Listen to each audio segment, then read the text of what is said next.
Well, good morning and welcome to Frankly Speaking here on WYDC TV Big Fox. I'm your host, Frank Aiken. We are broadcasting live from the Hesselson studio here on Marcus Street in Corning, and it's Friday. So that can mean only one thing. It's the return of Fridays with Phil. Assemblyman Phil Palmisano will be our guest in the 7 o'clock hour, so make sure you get your questions in during the interview or preferably a little bit ahead. Thank you to everybody who stopped by the Steuben County Fair to say hi yesterday. I know it was kind of a washout. It rained pretty much throughout the whole day, but boy, gave away a lot of Bruce Blakeman signs, a lot of Langworthy signs, a lot of Claudia Tenney signs. It was quite a success, and so we appreciated everybody stopping by and filming a little bit of the time with me and having a great conversation. I do appreciate it. Got to catch just a snippet of the pig races, but the rain was really put a damper on the parade, so to speak. But it was also nice to see the guys from Scope. We're going to get an opportunity here pretty soon to talk with Steuben County Scope. I got to get that set up. It's been a while since I got a chance to talk with them. They've got so much going on. So, well, let's get right to it. We got a lot of breaking news this morning. A converted radical Muslim who allegedly plotted an ISIS-linked bombing at the New York State Capitol also discussed future terror attacks, including one at the White House and at a New Year's Eve celebration in Times Square. We're going to ask the Assemblyman about this. This broke late, kind of late yesterday, early afternoon. New Yorker Jessica Bowie, 35, was arrested in Albany after the FBI foiled her lethal scheme to blow up the Capitol building, quote, on a day when the most amount of senators are there, end quote. The plan included placing a bomb in a DoorDash food delivery bag, according to federal authorities. The ISIS-inspired militant, who converted to Islam 5 years ago, was going by the Islamic name Aisha Saif. Planned the attack with the help of FBI informants for roughly 2 weeks. Now, one of the, you know how they do this, they interview people and they say that growing up she was waving the American flag on 9/11, after 9/11, and here she was converted to radical Islam. She even had an escape route ready for Syria and pondered returning to the U.S. to carry out more large-scale attacks, according to federal complaints. On August 5th, while meeting with 2 informants in person, Bowie said if the attack on the state capitol was successful and she was able to get away, she would come back in the future and do more. One target Bowie talked about was New Year's Eve in Times Square, although she zeroed in on the state capitol because it was the biggest political building that I know of around this area. The Albany resident told the informant she would have preferred the White House with the president, but admitted that's an even harder job, according to the complaint. But she maybe could come back in the future to look at the White House. That same day, she allegedly purchased bomb materials from a Home Depot in Rensselaer while wearing a burqa. Law enforcement had Bowie on the radar for 5 weeks leading up to her arrest yesterday, or actually on Wednesday, and believes she was radicalized online. The upstate New Yorker, Albany, had already plotted to carry out the most deadly bombing she could at the state capitol, telling an informant she thought she could take out at least half of the 200 people in the Albany building. Before FBI agents swept in to cuff her, Bowie paid an informant $200 to help a bomb maker fund the construction of explosives for future attacks, telling the person she wishes she could fund a bigger operation. $200? Shouldn't that have been a red flag? She does not seem, obviously, stable. Following her arrest, she appeared to offer a partial confession while talking to the FBI, saying, "There's no helping me, you guys know enough. There's no helping me. I'm going to prison for the rest of my life. Material support is up to 20 years in prison. I already Googled it before. I know I'm going to jail." Well, she is in New York, so maybe, who knows? Depends, I suppose, on the judge that she gets. But we're going to be talking with the Assemblyman about that. So breaking yesterday. Also, and no way to segue, the USS George Washington has arrived in the Arabian Sea to relieve the USS Abraham Lincoln from the longest American naval deployment since the Cold War. U.S. Central Command confirmed that the Washington, which is typically based near Japan, arrived in the Middle East Wednesday.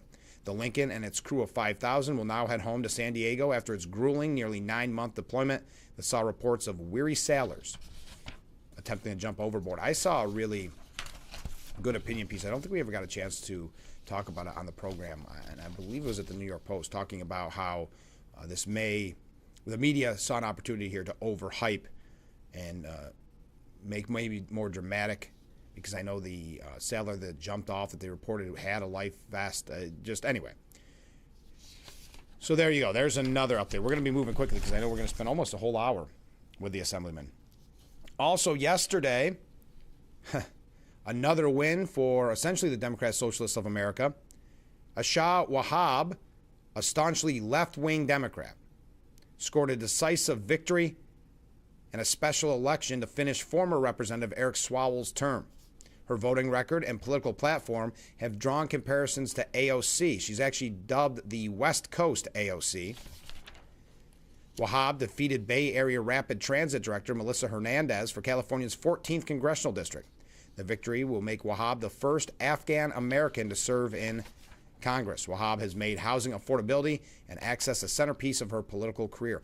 I've got to say, the misuse of affordability, we've got to say, is getting a little old. And I think the media loves, and the Democrats are great at this, changing the lexicon.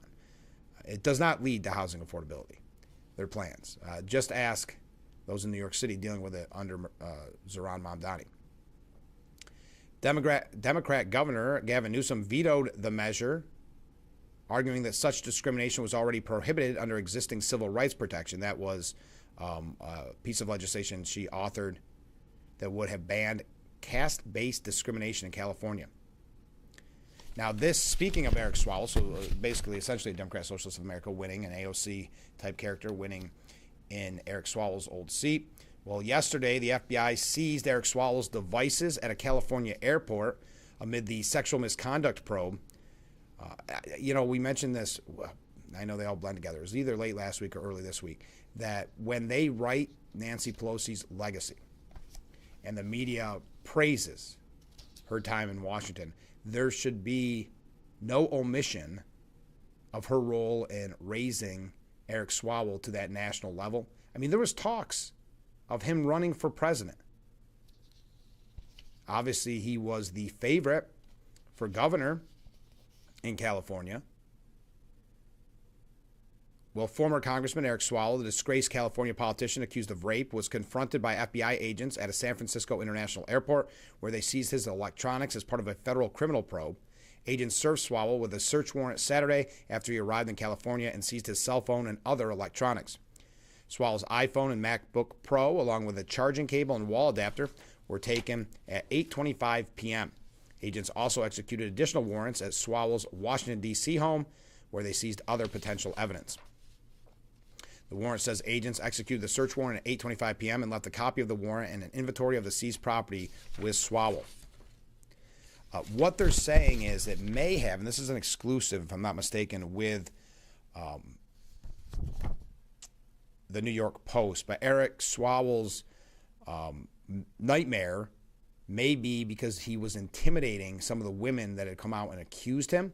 Now, of course, this goes back after earlier this week, and we didn't want to get into the graphic nature of it, but his admitting of that relationship with Fang Fang, that some of that information was released, the alleged Chinese spy, but it was a drug-fueled romp, we'll put it that way. Well, according to the New York Post, the feds appear to be going after something more extensive than asking whether Swalwell sexually assaulted women. They may be asking if he willfully deprived somebody of a federal constitutional right. It is really bad news for Swalwell, said Royal Oakes, a legal analyst for KNBC TV. Title 18, Section 242, known as deprivation of rights under color of law, makes it a crime for a public official to willfully use government authority to deprive someone of rights protected by the Constitution or federal law. The statute can apply even when officials exceed their lawful authority if they are acting or purporting to act in their official capacity. A basic conviction can carry up to 1 year in prison, but penalties can rise up to 10 years if bodily injury results, or even a potential life sentence for crimes involving aggravated sexual abuse.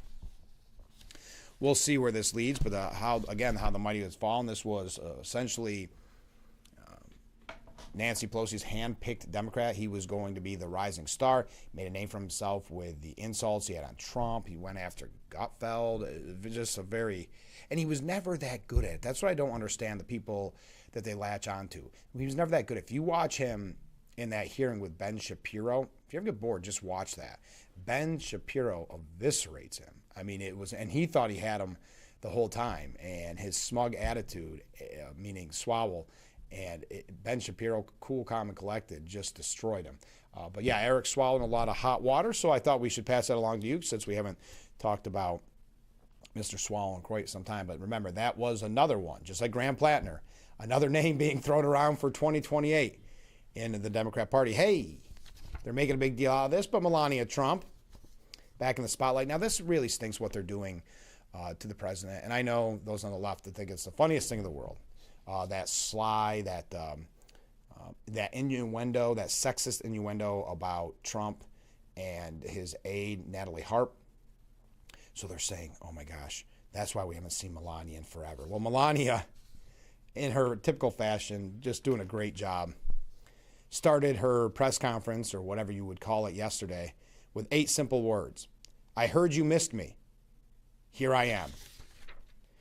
Thursday marked the first public event in a month for Melania, who has spent most of her summer at the President's Golf Club in Bedminster, New Jersey, in order to spend more time with her son Barron, who is on summer break from New York University, and get away from the construction noise that can be heard daily around the White House complex.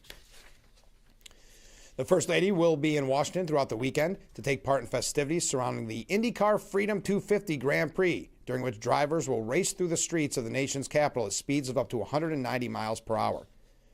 Before the green flag drops, the President and First Lady will take part in a lap of honor around the race route. I mentioned this yesterday on the program, which begins at the end of the Capitol and winds around the National Mall and D.C.'s historic landmark. The kickoff of race weekend, IndyCar and his broadcast partner, Fox Sports, announced a $2 million donation to establish scholarships for foster care children at Indiana University and Purdue University. Melania is saying the greatest investment America can make is not technology, infrastructure, or capital markets, it's our children. America's greatest competitive advantage remains in its own people. Tomorrow's leaders are sitting in classrooms today, including those growing up in foster care. Their capability is no less remarkable. Wow, that's great. I've got to say, Purdue is near and dear to my heart. We used to have a radio show right in their backyard for a small time, a weekend show. So I've always had a soft spot for Purdue. So I'm glad to see that that's where the donation's going. It makes Indiana and Purdue the 25th and 26th U.S. university to offer scholarships to foster children. It's called Fostering the Future, part of the First Lady's overall Be Best initiative. It works to improve the well-being, educational, digital safety of foster kids. But I love that star owning it. And, and it hasn't stopped. I see that. I don't even know why I bring this up. Maybe it's just to get you worked up this morning. But the media keeps going on and on about this Natalie Harp scenario, just trying to run this poor girl through the mud, who's never done anything. They said that, I've never met her, but they say that she's a very wonderful person. And just because she's loyal, because heaven forbid you're loyal to the president, because presidents don't normally want that. They've tried to destroy her, and John Ossoff has risen in the polls because of it, his name being thrown around for president, just because he's making crude innuendo. Rosie O'Donnell, who is filling in for Jimmy Kimmel. Yep, 2 names there, right? Jimmy Kimmel trying to skid into this because the controversy helped his ratings.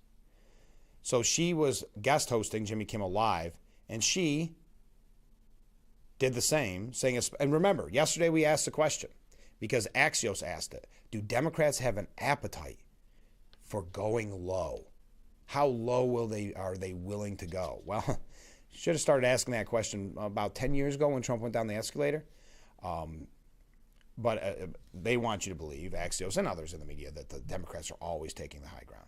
Always taking the high ground. So when originally it was Gavin Newsom, but he's kind of fallen off the radar a little bit. Don't think for a moment he's not going to be in the presidential race. But since he's fallen out, originally it was him. Oh, he's hitting Trump just like Trump hits. This is great. This is great. So now John Ossoff does it, and they say, well, will Democrats accept it? Because he's really going after him. Of course they will. They love the pettiness. They love the innuendo. They love the nastiness. So Rose O'Donnell said, a special hello to those of you watching from home and from the White House. You got to realize it's time to hang up your wig and let Natalie tuck you in.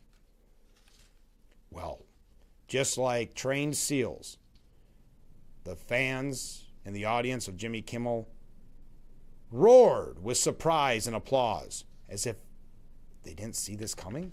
If they didn't, well, then maybe that's why they like a show like Jimmy Kimmel Live, the shock and awe of another orange bad man joke. O'Donnell added, but I do have some bad news for President Teddy Roosevelt. That's all I'm going to say about you tonight, sweetheart. Time to go nighty-night. Yes, I think that's worth noting. That passes for humor. And this, of course, because it's Variety, they go into all of the John Ossoff of Georgia made headlines Sunday for snarking that Trump just wants to build his ballroom and travel with Natalie on their apparently defenseless flying palace gifted by the Emir of Qatar. When Trump was asked about the jab at a press conference, he accused a reporter of asking a disgusting and inhumane question. Then a CNN report revealed that in 2023, Harp got in a screaming match when she was denied a seat in Trump's motorcade and then jumped into the trunk of an SUV to keep from being left behind. The report described Harp as omnipresent. Yeah. Reacting to the media reports, Harp's estranged brother was on CNN this week claiming her sister had an unhealthy obsession with the president. Now, keep in mind, the one thing that Variety here and others are not mentioning is that the estranged brother is anti-Trump. That this was an opportunity for him to make a name for himself, and it worked. They put him all over the news with all of this just yellow journalism. It's why, and I know Ken had a really good point when I say this, but why they have no credibility. It's worse than that. The media has no credibility, but that's a suggestion they really ever did, or that they get some minute information wrong. No, this goes to show how down and disgusting it can be in the media, because their goal is the same as Ossoff's, as Gavin Newsom, as the Democratic Socialists of America. It is destroy Trump and destroy Republicans. Now, Trump's son, Eric Trump, slammed CNN's interview as absolute trash and said Natalie is an incredible young woman, a cancer survivor, a genuinely good person, and arguably one of the hardest working people in the White House. She's deeply committed to my father, to her job, and to this country. From the looks of it, she got all of the family genetics. CNN continues to be a joke. All right. But yeah, it's great. Melania Fostering the Future Initiative grows with those scholarship donations. Great to hear, and I love that she skids right into it and says, I heard you miss me. Well, here I am. All right. Oh, wow. I'm running late. Stay with us. Keep those waves, keep those comments coming in. We're at 7. Did I just miss the 2, though? I got to do the math because I just had 2 wave. Yeah, I missed them. Yeah, I missed them. Okay, so we're up to 9 waves. Keep them coming in. Again, thanks to everybody who joined us at the Steuben County Fair. We got to take a short break. We'll be right back with Frankly Speaking after this.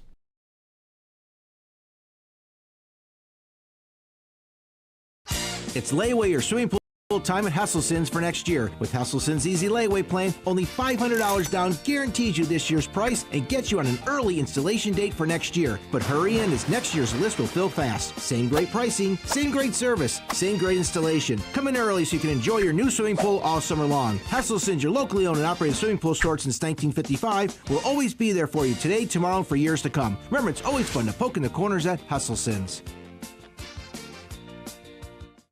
Mark your calendars.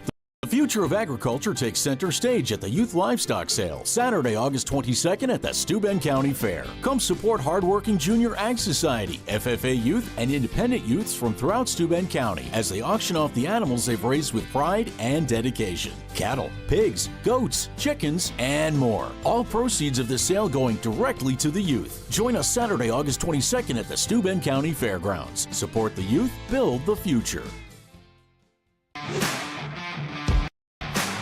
Make this the summer Jeep event you've been waiting for. Save over $7,200 on all new 2026 Jeep Wrangler 2-door Sports. Don't miss the Make This the Summer Jeep event. Drive home your new 2026 Jeep Wrangler today. Chilson Wilcox, selling cars a different way, the right way. Adventure starts here. Hurry in! When they're gone, they're gone.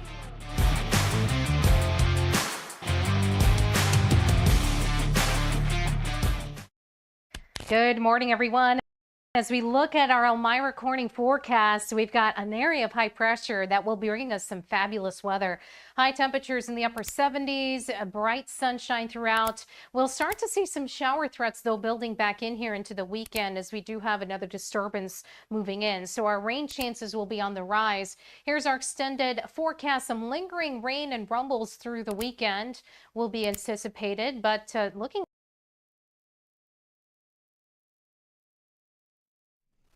The Frankly Speaking Roof Cam, brought to you by Boss Security in Horseheads. Contact them today for all your business and home security needs. We are back broadcasting live from the Hesselson studio. Mark writes in this morning and says, "Good morning, Frank." Well, good morning, Mark. Well, the Democrats want to let illegals in this country, Hochul included. So it's no wonder that lady wanted to bomb the state capitol building in Albany. She's radicalized Islam. They said she was kind of a patriot as a kid. But I know that the media always looks for something like that. But yeah, it's troubling times with the rhetoric. Hey, Transportation Secretary Sean Duffy told New York Post that he's hopeful that the IndyCar Freedom 250 Grand Prix will, quote, bring America together. It's first of its kind racing event that will showcase some of the sport's top drivers and President Trump, lapping historic sites in the nation's capital. The president loves sports, Duffy said. His enthusiasm, as you saw with UFC, and now you see with this. And I think if you look at the political divide in America, this is an event that brings America together. Cars and racing is freedom and America. The race will see cars speed through 7 turns along the National Mall for a total of 147 laps or 250 miles before arriving at the finish line. Drivers are expected to hit speeds up to 190 miles an hour as they rocket down Pennsylvania Avenue, which Duffy said required most manhole covers to be fastened down. I would think so. They've had to take grinders out to take off some of the bumps. They've been grinding on the street where they feel like it's a little bit too much to eliminate or alleviate as much as possible. But this is road racing, right? Road racing. You have manhole covers. And so this is going to be a unique race. We're going to have our drivers pay close attention. We have some really tight turns as we navigate this course, Duffy said. But it's the skill of the drivers that's going to win on Sunday. Now, as many as 140,000 people are expected to show up for the contest, with Trump taking a turn at the course in his official armored vehicle known as the Beast before the main event starts at 1:10 p.m. on Sunday. I think there will be some vehicles behind him as a rear escort with him around the track. Everyone who comes will be able to see the president and the Beast before they actually see the race start. Hey, speaking, before we take another break, because I'm just running late this morning, are you going to watch that? I got to remember to set my alarm, but that sounds like it's going to be fun. Not because I need to wake up, just so I remember that it's on at 1:10 on Sunday. Are you going to watch that race? I think it's a great idea. Speaking of sports, this came across my desk. Every once in a while, we get press releases that catch my attention. I got to say, this one caught my attention. I think it will yours too. To celebrate, listen to this, the Harlem Globetrotters. We all know the Harlem Globetrotters, part of America, kind of icons, a part of American history.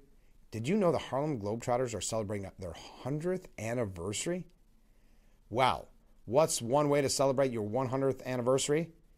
The National Bobblehead Hall of Fame feels it's with bobbleheads. Yes, there is a national. I actually interviewed, I think, the president of the National Bobblehead Hall of Fame back in radio days. But it's the National Bobblehead Hall of Fame and Museum. They unveiled their officially licensed Harlem Globetrotters 100th anniversary bobblehead collection. I thought, why not? Change it up before we get into the doom and gloom. I'm going to show you. What do you think? I think they look pretty cool. They include legendary players Curly Neal, Geese Osby, Marquez Haynes, Reese Tatum, and Sweet Lou Dunbar, as well as mascot Globey and Big G. You see them there. And a 100th anniversary Bobble logo. All the bobbleheads in the collection are individually numbered to only 2026, the year, right? 2026, to celebrate the 100th anniversary season. If you are interested, it's at store.bobbleheadhall.com. Store.bobbleheadhall.com. I just thought that was kind of neat. I don't know why. Caught my attention. It's been a long time since I thought about the Harlem Globetrotters. It's been a while since I thought about the National Bobblehead Hall of Fame and Museum. I think there's an opportunity to open up the international. But as of right now, there's just National Bobblehead Hall of Fame and Museum. Boy, they're popular, aren't they? Founded in 1926 by Abe Saperstein, the Harlem Globetrotters, originally called the Savoy Big Five, played their first game on January 7th, 1927 in Hinckley, Illinois. All original players were raised on the south side of Chicago and attended Wendell Phillips High School in the Bronzeville neighborhood. Over their 100 years, the Harlem Globetrotters have entertained over 148 million fans around the globe. Most of their exhibition games, well over 26,000, are against opponents like the Washington Generals and the New York Nationals. Have you ever had the opportunity to see the Harlem Globetrotters? Of course, their signature song is Brother Bones' whistled version of Sweet Georgia Brown. I don't know why I'm going through the whole history of this. I remember when the Harlem Globetrotters did not rescue Gilligan and the crew on that special episode of Gilligan's Island. Never called back to get him off the island. By the way, the National Bobblehead Hall of Fame Museum is in Milwaukee, Wisconsin, if you're thinking of taking a late summer vacation. And it first opened on February 1st, 2019. There you go. Why not, right? I thought something a little different. Get your mind off some of the doom and gloom, but we're going to get into the doom and gloom here in just a moment. We got a couple things we can't segue to. Don't forget, coming up in the 7 o'clock hour, we're going to talk with Assemblyman Phil Palmisano. Also, special announcement. I know I haven't really promoted this that much, but on Monday's broadcast, we're going to be talking again with Joseph Hernandez. He's running for New York State Comptroller on the Republican ticket. He's facing Tom DiNapoli.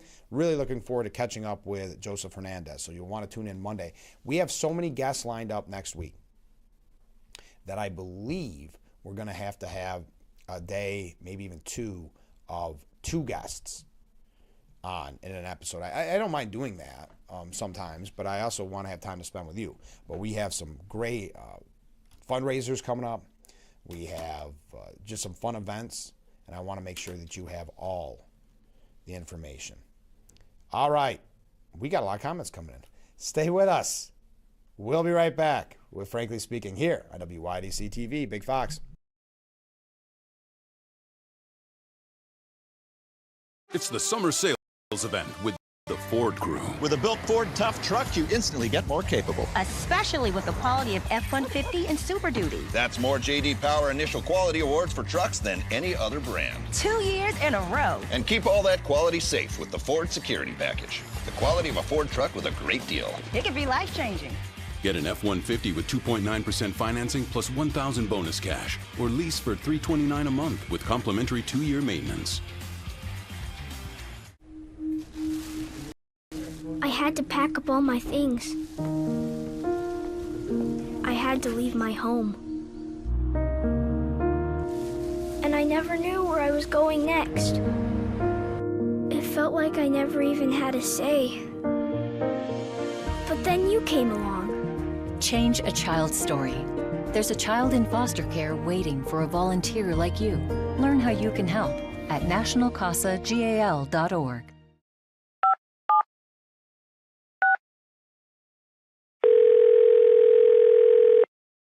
Yeah, hello. I'm really not sure if this is what you all do, but I really don't have anywhere else to turn. Hi. I don't even know why I'm calling right now.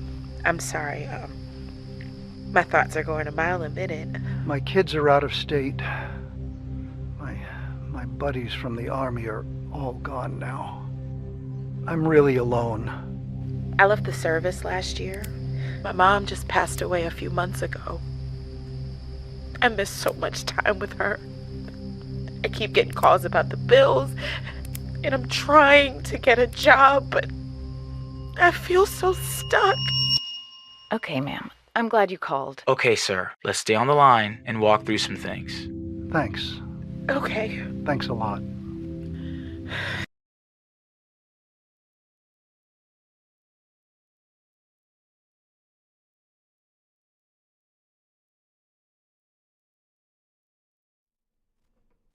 The Frankly Speaking Roof Cam, brought to you by Boss Security in Horseheads. Contact them today for all your business and home security needs. We are back, broadcasting live from the Hesselson studio here on Market Street in Corning. Looking at all these comments coming in. Thank you so much. What are we up to on? Wow. 12 waves. Sorry, I was looking at something else. Here we go. Comments from viewers. Good morning, Frank. Enjoy your day. Well, thank you. I hope you enjoy your day as well. That's very kind of you. Jack the Sticker Guy says, glad he's going to ride around the track in the Beast. It'd be cool if he had race magnet stickers on it. Put a sticker that has 47. Maybe they'll call you, Jack. I think you're right. That'd be funny if it was kind of decked out like you would see a NASCAR vehicle. He should do that just so you can see the media explode about what was this meaning? Why would he do that? How could he deface an icon in American history like the Beast? The media is so predictable. You know that would be an article. And a comment saying, and I have to agree with this one wholeheartedly, regarding Harlem Globetrotters bobbleheads, which we were just talking about. Where is Meadowlark Lemon? Rest in peace. I didn't want to say anything, but when I saw the press release, I thought the same thing. I thought, where is Meadowlark? I mean, you could argue with me if you want. I don't know if there is a more famous Harlem Globetrotter than Meadowlark. I'm not diminishing any of the names that they made bobbleheads out of, but Meadowlark Lemon is synonymous with the Harlem Globetrotters. Great point. Thank you very much. Okay, as an update, take it with a grain of salt, coming from anonymous sources, but Scott Jennings has become Washington's most talked about contender to replace Carolyn Leavitt as White House press secretary. But some of President Trump's fiercest allies are trying to derail Jennings over his long-standing ties to Senator Mitch McConnell, according to the New York Post. This is where things get interesting. This is where it becomes a horse race. And this doesn't just happen in, some of the articles that will leak, or not leak, but there'll be sources saying that Ossoff is maybe thinking about running, or P. Hegseth is thinking about running. These are allies, friends, kind of planting the seeds, seeing if it gets momentum. That's what's happening here. There's people trying to stop Scott Jennings. So maybe it's I'm not going to name any names, but let's make up a name. John Doe.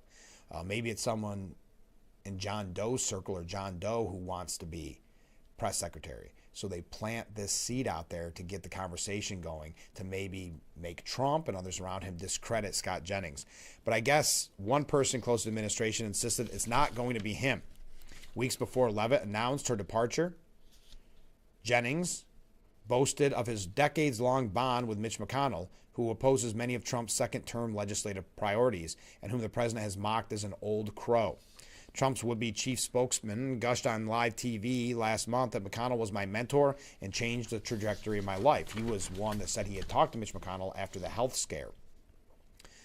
And he worked with McConnell and all that. But so that's what they're saying is discrediting him. Also, I guess he went after, at the time, did commentary about Trump in the wake of January 6th, calling it practically and morally responsible, that Trump was practically and morally responsible. Jennings penned a CNN op-ed declaring that Trump caused the insurrection with his lies and conspiracy theories about the election process being rigged against him. These are domestic terrorists. So they're saying these kind of things are discrediting. But again, this to me, because it's an exclusive, they told the Post, it's somebody that wants, or somebody's friend who wants to be the press secretary starting the smear campaign. When contacted, Jennings responded by texting a GIF of Patrick Swayze's character James Dalton with the caption, "Opinions vary." Although Trump values loyalty, he's forgiven past criticism by many of his appointees, most notably J.D. Vance. Meanwhile, the process of hiring the next press secretary is slow-moving, and there's no clear favorite for the job, according to a senior administration official. It's an open book. There are no favorites or preconceived ideas. Now, I would ask, because remember, Haba said that she didn't want it. Oh, sorry, that was loud. Do you have a favorite? Is there someone like you would like to see as press secretary? Scott Jennings does a great job on CNN. I don't know if I have a favorite. It's going to be very, very, very difficult to replace Carolyn Leavitt. That was an amazing press secretary. So do you have a thought or who you'd like to see in there? It doesn't have to be the names that have been listed. Also, before we get into the big question of the day, and I should have started the program with it, but before we do that, and we'll do it in the next break, Dr. Jill Biden is pushing the conspiracy theory. Remember, in her book, she thought that maybe she was witnessing Joe Biden have a stroke on the debate stage. Of course, she was so concerned that they went to a rally directly after and then went to a Waffle House after that. So really concerned about the stroke. Well, she doubled down on the possibility that her husband was drugged ahead of the 2024 debate. She was on a podcast. And remember, Democrats are already mad at Biden because he waited too long to drop out. Now they're doubly mad that the Biden family keeps wanting to make the news about themselves and the way in the lead up to the midterm. Jamie Kern Lima asked Biden if a stroke was ruled out by doctors the night of the debate. She said, well, they did. They said, I didn't say to them when I was writing my book, I was reflecting, but I didn't say, did Joe have a stroke? I just said, is he okay? Is he okay? Lima asked the former First Lady what her gut told her what happened. Dr. Jill said she didn't know. There's all kind of theories. He had been traveling. I know he was tired. He didn't feel well that day when I saw him, but there was nothing definitive that I could point to. And I had been on the road for 2 weeks up until that moment, so I wasn't with him. I didn't see him days before, weeks before. I saw him maybe 1 hour before. So the host of the podcast said there's no way anyone could have, God forbid, laced his drink or something. Biden said, who knows? Who knows? So not a conspiracy theory like Hunter Biden said that he took, what was it, Adderall or something like that. They're going a step farther on this podcast, and Dr. Jill saying, who knows, not discrediting it, that his drink was laced. Boy, the Bidens cannot take any of the credit for their disastrous presidency or the disastrous coverage of their presidency or the disastrous debate performance and election. And remember, she had said she had never seen Joe anyway like that before. Never. Never. Andrew Bates, a former Biden spokesman, said of Jill's book when it first came out, I don't see why that painful conversation for the party need to be publicly reopened right now. Yeah, this is when she was getting all the criticism. Anyway, well, who knows? Entertaining a conspiracy theory that Joe Biden was drugged, his drink laced. Because remember, every time we've seen it, we saw him in any kind of press conference, which were very rare, or any kind of public events, which were also very rare, he looked in top form. All right, when we come back, I got a big question for you. And we talk about it all the time, so it's not really that big of a question. But new polls are out about hypothetical matchups in 2028. What do you hear these? Then we got a couple, maybe if we have time, we have a couple things about Democrats, Socialists of America, a couple New York State issues, but we're going to say probably the New York State issues for Assemblyman Phil Palmisano. Stay with us. We'll be right back with Frankly Speaking after this.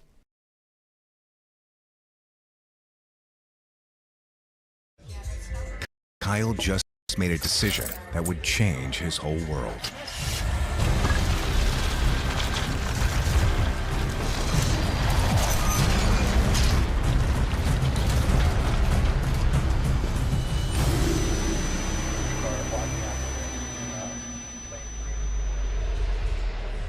Hey, you're sober?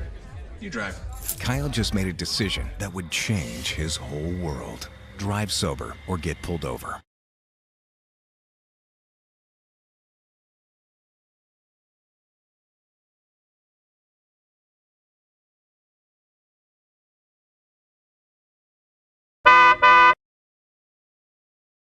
At Simmons Rockwell, you'll find brand new 2026 Ram 1500 Bighorn Crew Cab 4x4s with the V8 Hemi for only $53,174 during the Make This the Summer sales event going on now at Simmons Rockwell Dodge Chrysler Jeep Ram in Bath. Mom, do you really need to buy 2 can openers for our emergency kit? I can't help it. They're 2 for 1. What's this? We need to keep our family communication plan safe in case of an emergency. Thanks, Tita. We should think ahead to keep Mom and Dad safe when it floods this year. I've got an evacuation route loaded on my phone. I've got an updated list of Dad's meds. And I've got just what we need to get them to take this seriously. Start a conversation with your family and plan together for emergencies. Good morning, everyone. As we look at our Elmira Corning forecast, we've got an area of high pressure that will be bringing us some fabulous weather.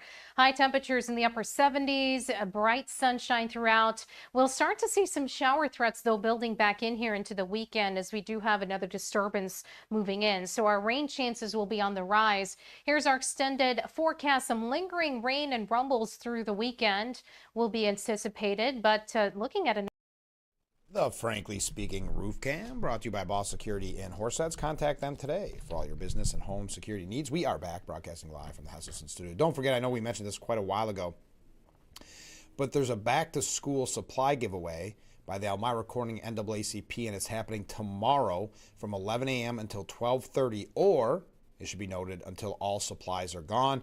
It's at St. Paul Missionary Baptist Church. That's 402 Sullivan Street in Elmira. So again, that is the NAACP Back to School Supply Giveaway tomorrow from 11 a.m. till 12:30 p.m. or until everything is gone.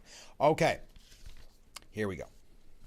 Secretary of State Marco Rubio outperforms Vice President J.D. Vance in 3 hypothetical 2028 presidential matchups against some of the top polling Democrats, according to a survey released Thursday. And as has been a theme all week on this program, we don't trust polls. I just mentioned it because I know it gets the conversation started, but we looked at that poll that the story broke. And remember, the media kept it very quiet for a reason. But that polling company, they just completely fabricated a poll about, I think was it the Wisconsin's governor's race? Completely fabricated because they said they did it as a social experiment or something like that. Nate Silver said they're just scam artists.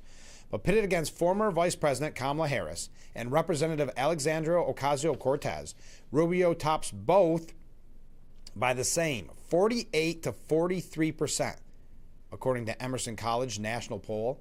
So if it were to be Harris or AOC, and Rubio were to face them individually, obviously, head-to-head, it would be 48-43 Rubio. Meanwhile, Vance bests the squad Congresswoman, AOC, 46-44, still impressive, but comes up short against Harris by 4 percentage points. That's why I say take this with a huge grain of salt.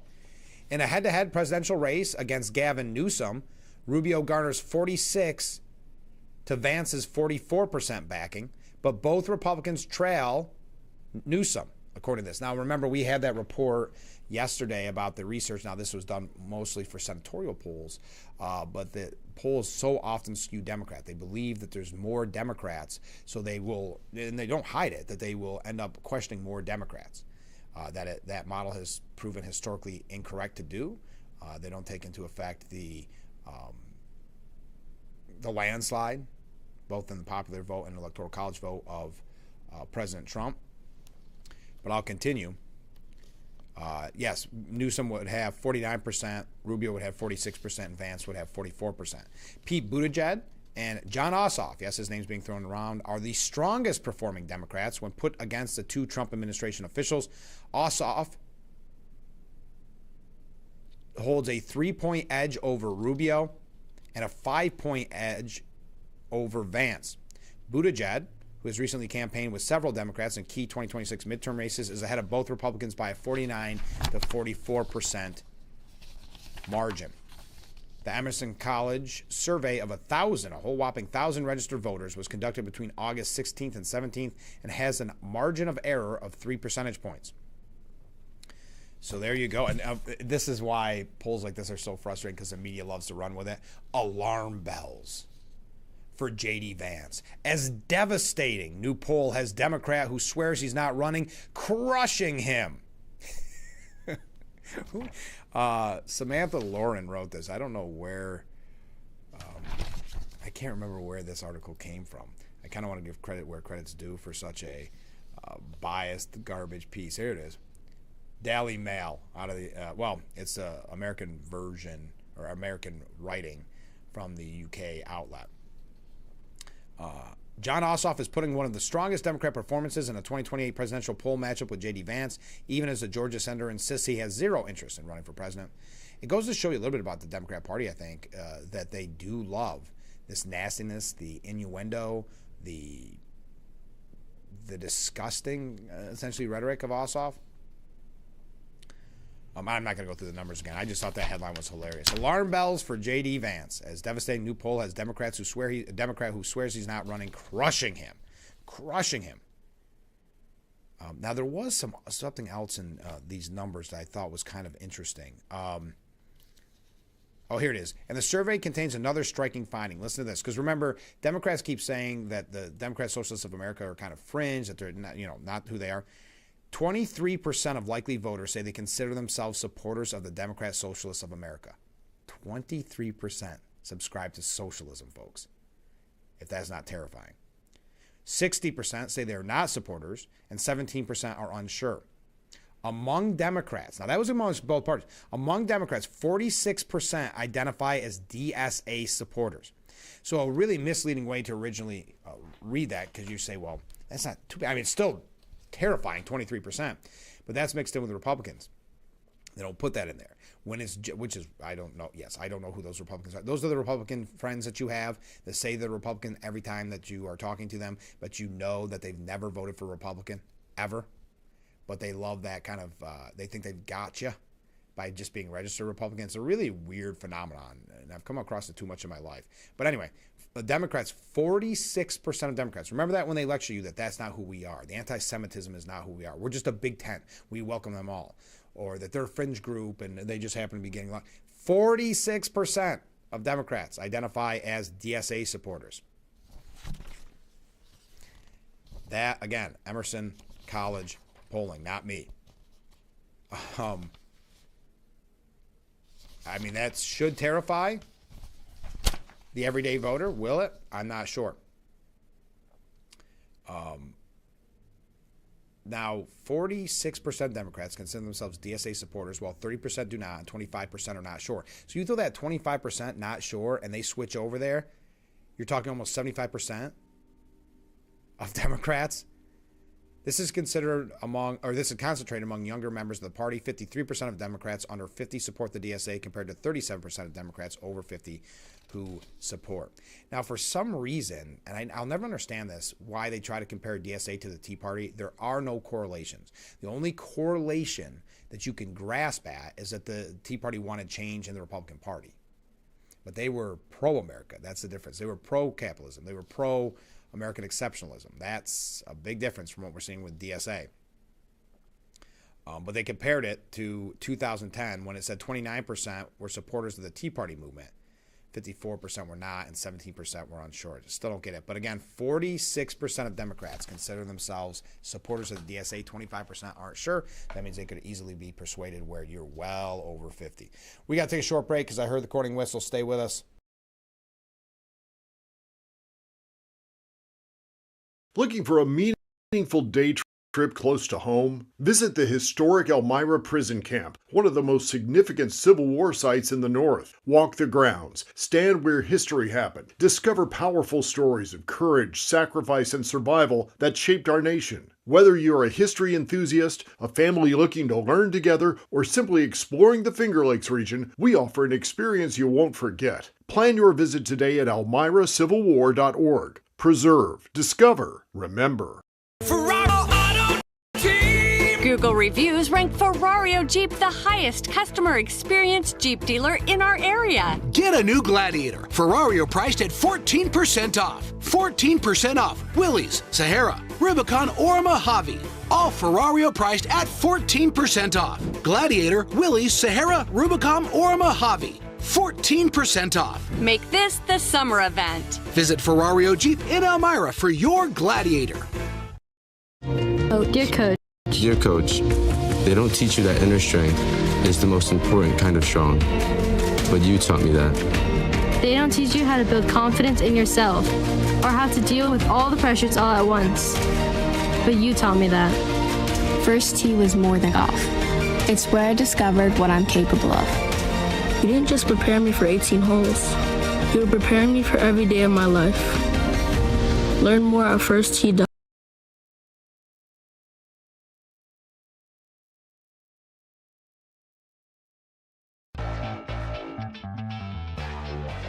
The Frankly Speaking Roof Cam, brought to you by Boss Security and Horseheads. Contact them today for all your business and home security needs. We are back, broadcasting live from the Hesselson studio. We got so much to cover. I know. What are your thoughts on the recent polling? I think, forget about Vance, Rubio, those type of things. 46% Democrats support the Democrat Socialists of America. Hey, here's some good news. Elon Musk is likely to shell out 9-figure sums to help Republicans fend off Democrats in this year's midterm elections. This does not mean you rest on your laurels. This does not mean you say, Musk has got it covered. We're not going to get out and vote. But he's going to spend particularly in Texas, where GOP Senate hopeful Ken Paxton faces a massive fundraising disadvantage. Officials briefed on the matter told Wired, so again, anonymous sources, that Musk is expected to spend between $100 million and $200 million to boost Republicans, though the precise amount could change. The Tesla and SpaceX boss is expected to focus his political war chest on voter turnout in competitive races, with the closely watched Texas contest between Paxton and Democrat James Tirico among the potential beneficiaries.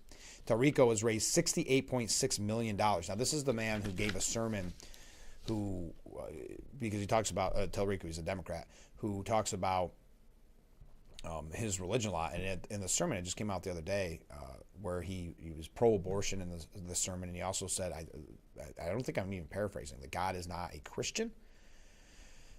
Really weird statements, but he has raised $68.6 million through June 30th, more than 7 times the roughly $9.2 million hauled in by Paxton's campaign. Wow. The Democrats also held a $21.5 million in cash at the end of June, compared with just $1.8 million for Paxton. Despite the massive money gap, the race remains a toss-up. An Emerson College poll had Paxton leading Tallarico 47 to 46% among likely voters, while 8 nonpartisan public polls conducted since the Republican runoff collectively show the race hovering around a dead heat.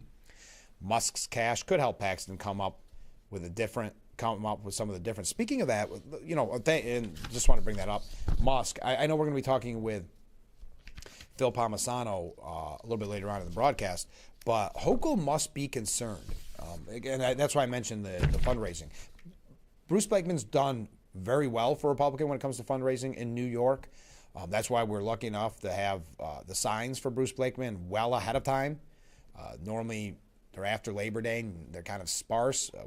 I gave away, must be somewhere around 20 yesterday, and there wasn't a lot of people at Steuben County Fair because of the rain. So I would say that's pretty impressive. And I forgot to grab one for myself. Isn't that great? But yes, getting some money. So I think the polls are tightening, showing Blakeman doing a good job. Hochul's got to be concerned.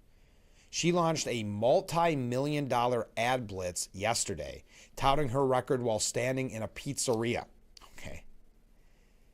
And the ad links Bruce Blakeman to President Trump. In the 30-second campaign ad released a week after the independent poll showed Blakeman closing in on her, Hochul stands in a Westchester pizzeria and boasts that her first job was slinging slices, while claiming her leadership has provided relief to New Yorkers. When I became governor, I cut middle-class taxes, got free meals in our schools, and took on the utility companies raising your bills. We're going to tell you what Blakeman had to say about this in a moment. Order up, still got it. Did she really say that in the ad? Man, she is so cheesy. No, I don't mean that as a pun. That's what the New York Post said. She is just so cringeworthy. Hochul just does not have it. And it all goes back to what I've said a million times. Governor Hochul was selected by then Governor Andrew Cuomo to be his lieutenant governor, because you never want your lieutenant governor to outshine you, to take your place. And let's face it, Cuomo made a good pick. She is awkward. Order up, still got it. He always puts Trump ahead of you. The ad booms about Blakeman. Blakeman campaign pollster John McLaughlin mocked the governor's attempt at slicing up the Nassau County executive's reputation. He pointed out that his unpopular incumbent on the ballot, not the president. That she is the unpopular incumbent on the ballot, not the president. And the ad is proof she is scared. You don't run negative ads because you're way ahead, McLaughlin added. That's a great point. Now they know her, meaning Hochul, and they don't like her. And I'm not going to go through all the polls, but Blakeman had this to say. I know I'm running. No, I'll tell you what Blakeman had to say after this. Stay with us. We'll be right back. Wrapping up hour number 1 after this.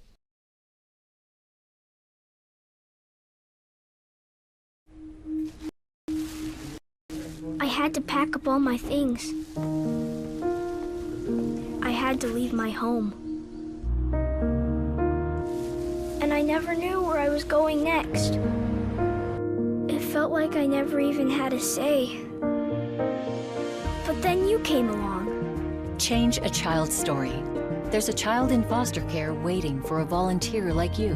Learn how you can help at nationalcasagal.org. Driving is dangerous, but some people just can't seem to help themselves. There's the steering wheel propper, the sneak-a-peeker, the fast roller, the nightlighter. And it's not long until they become the fender benderer, the got-a-ticketer, the veering off the road, the driver who kills someone. Enough with the phones already. Just put them down. Good morning, everyone. As we look at our Elmira Corning forecast, we've got an area of high pressure that will be bringing us some fabulous weather. High temperatures in the upper 70s, bright sunshine throughout. We'll start to see some shower threats, though, building back in here into the weekend as we do have another disturbance moving in. So our rain chances will be on the rise. Here's our extended forecast. Some lingering rain and rumbles through the weekend will be anticipated, but looking at another Frankly Speaking roof cam brought to you by Boss Security in Horseheads. Contact them today for all your business and home security needs. We are back broadcasting live from the Hesselson studio. So Hochul does this huge campaign ad, negative ads, makes you think she's scared. Well, Bruce Blakeman, well, the headline reads, Bruce Blakeman declares Hochul's pants on fire. When Kathy Hochul claims she cut your taxes while handing you an $8 billion tax hike, or brags about holding utility companies accountable after granting them 48 separate rate increases, her pants aren't just on fire, they're practically incinerated. It's a classic bait and switch from the worst governor in America. Hochul advertises lower costs on your television screen, but delivers higher taxes and constant rate hikes straight to your mailbox. When I'm governor, we are extinguishing Hochul's endless tax hikes, and when we say tax cuts, we will mean actual savings. Just like I delivered in Nassau County, where I didn't raise property taxes a single penny. So when the ad says, Hochul says, I cut taxes for middle-class families, what she actually means is I expanded state spending and hiked taxes by $8 billion. When Hochul says I took on utility companies, what it actually means is my administration rubber-stamped 48 separate utility rate increases. Now you pay 70% more than the rest of the nation for electricity. All right. Well, okay, let's go through a couple of comments here. Mark says, excuse me, Hochul lowering utility bills? All you have to do is look at your bill and you can tell she is lying. Exactly. Like Blakeman says, goes right to your mailbox. Ken writes in, it's not surprising that 46% of Democrats support DSA. I would assume that those are the diehard, low-information sheeple that will stay in lockstep with whatever the Democrats tell them to support. They are indoctrinated into the collective. That tells them to be on the opposite side of anything Trump or Republican. Absolutely. So if it's Democrat, Socialist America, it doesn't matter what it is. They're going to be in lockstep because of their hatred of Trump. And that's why socialism has risen. One of the reasons is because you've been indoctrinated through the media with this propaganda for 10 years to hate Trump, hate everything he's doing. And that's why we joked earlier. If he did put a magnet on the beast going around the track on Sunday, they would say he's defacing a national monument, essentially. Nothing is off limits, and that's why they love this John Ossoff, because he's using innuendo and using really sick and perverse innuendo to go after the president. All right, how am I doing? Well, that's it for hour number one. Unbelievable. How fast did that go? We're going to have Phil Palmisano come up in the next hour.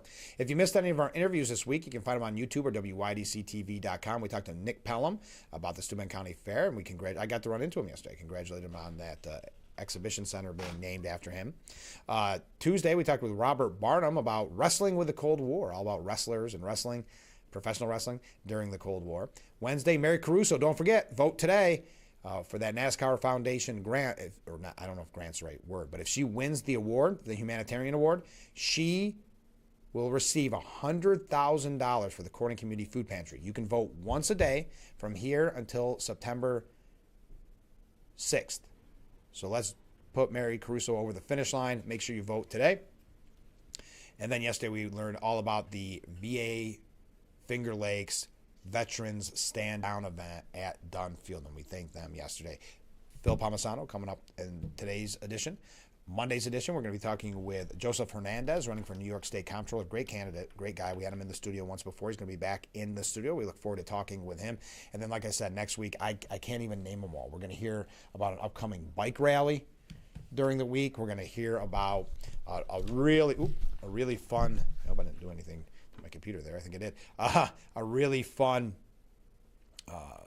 softball game coming up with the Police Benevolent Society and the Corning, or not Police Benevolent, I guess it is. Yeah, PBA. Corning Police Department versus the Corning Fire Department. We'll tell you all about that later on in the week. What else we got? Now I'm running late. We'll also be talking with, since I got my calendar out, might as well give you all, and I just don't have what days they're all set in the stone. We also have legislator Joe Tobia is going to be joining us next week. We're going to be talking martial arts at one point. Boy, that's why you can never miss even one second. Frankly speaking, you never know what you're going to get. Stay with us. Hour number 1 in the books. Hour number 2 coming up next.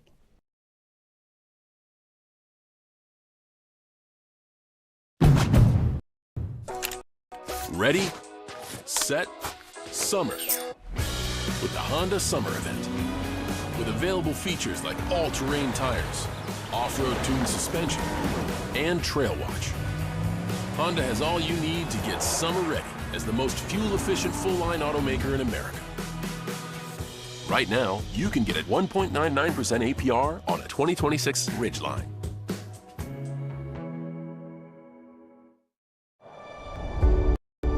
We are the keepers of the wild. America's original and most invested conservationists. For more than 80 years, we've been committed to conserving wildlife and the natural landscapes that define our nation. From rugged alpine ridgelines to peaceful tall grass prairies, we've supported the conservation of more than 36 million acres of American wildlands. Our funding has led to cleaner water, fresher air, and improved wildlife habitat.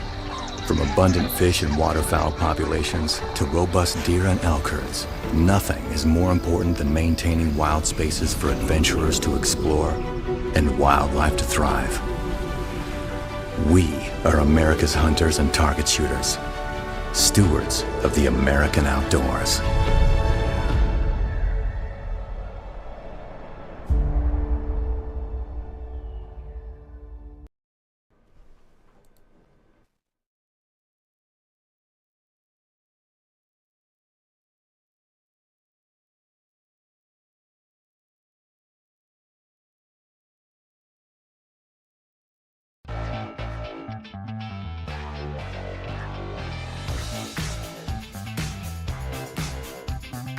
And we welcome you to hour number 2 of Frankly Speaking here on WYDC TV Big Fox. I'm your host, Frank Aiken. We are broadcasting live from the Hesselson studio here on Market Street in Corning. Always proudly in the Hesselson studio.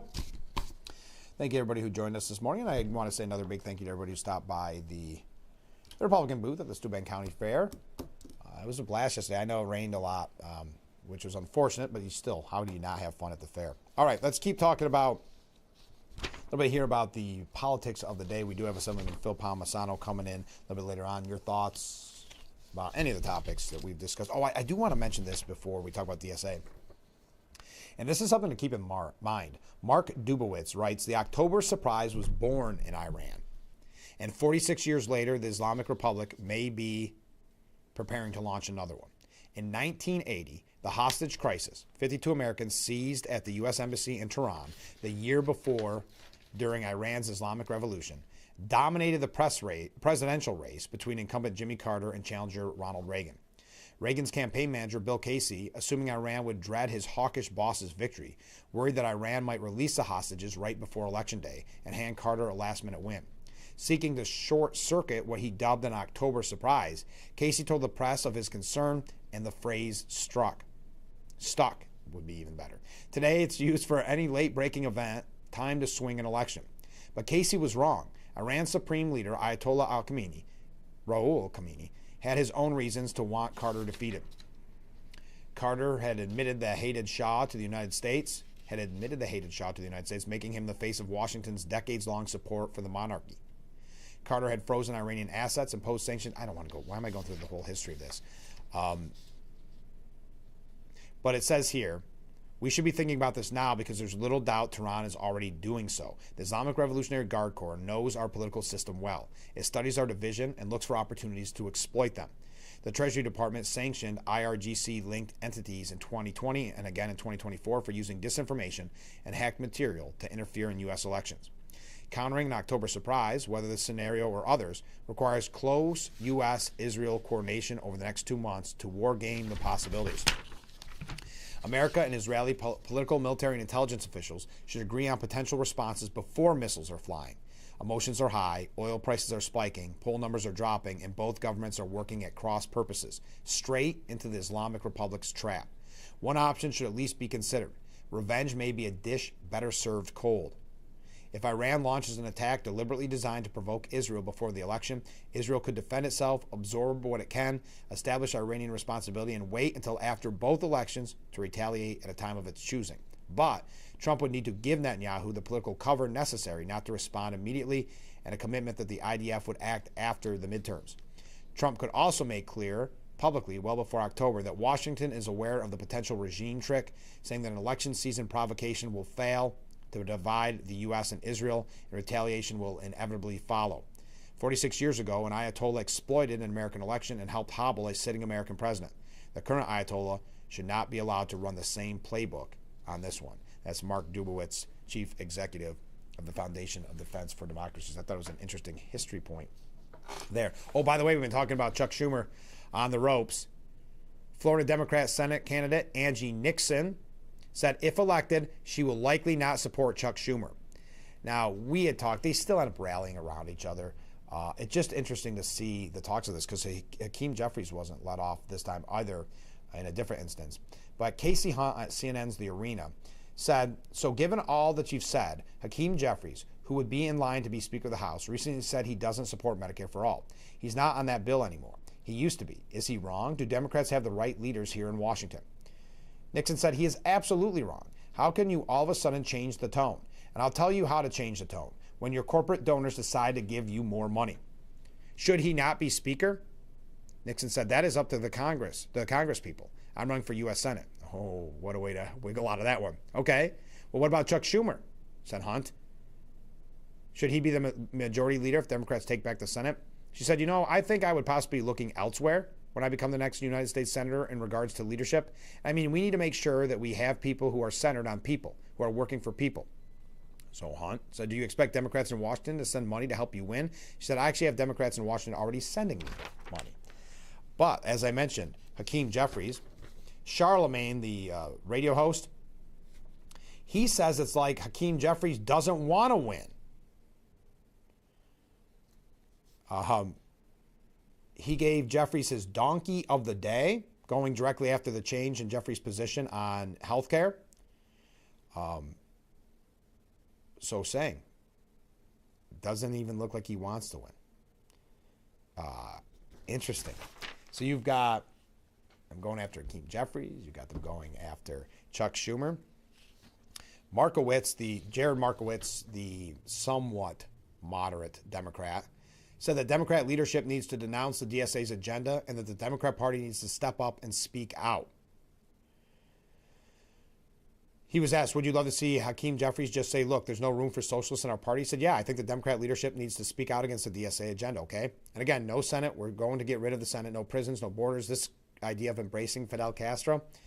I think the Democrat leadership needs to speak out against it because, yes, primary stuff is we're in the general election now, and this is not what general election voters want. He also said Mamdani is feeding red meat to those anti-Semites every day. Wow.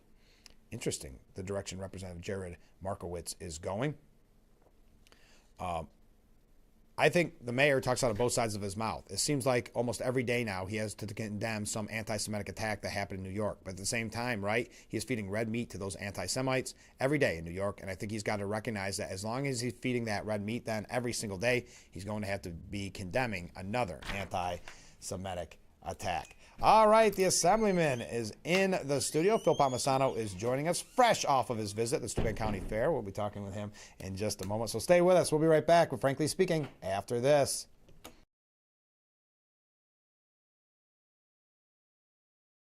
William Lattar isn't like other attorneys. He eats, breathes, and dreams about car crashes. He's too fast. He's going too fast. I knew it. Way too fast for the conditions. Shh.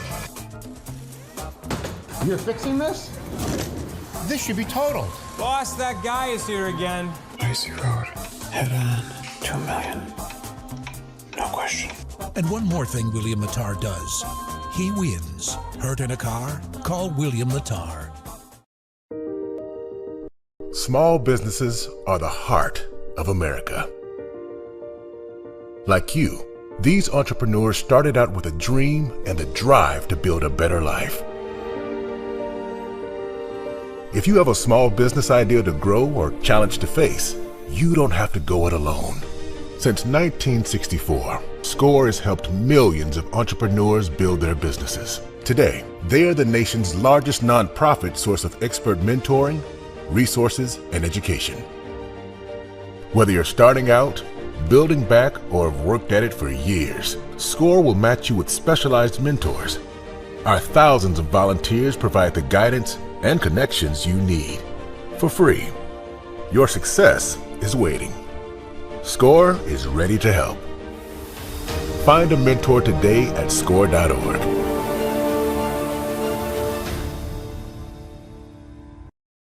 Good morning, everyone. As we look at our Elmira Corning forecast, we've got an area of high pressure that will be bringing us some fabulous weather. High temperatures in the upper 70s, bright sunshine throughout. We'll start to see some shower threats, though, building back in here into the weekend as we do have another disturbance moving in. So our rain chances will be on the rise. Here's our extended forecast. Some lingering rain and rumbles through the weekend will be anticipated, but looking at another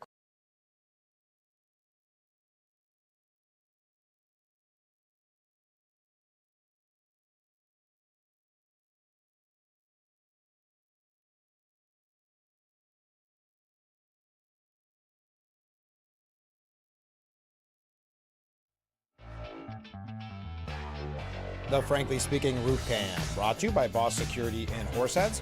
Contact them today for all your business and home security needs. We are back, broadcasting live from the Hesselson studio, and in that studio, it's Fridays with Phil, at Summerlin Phil Palmisano. Good morning, Phil.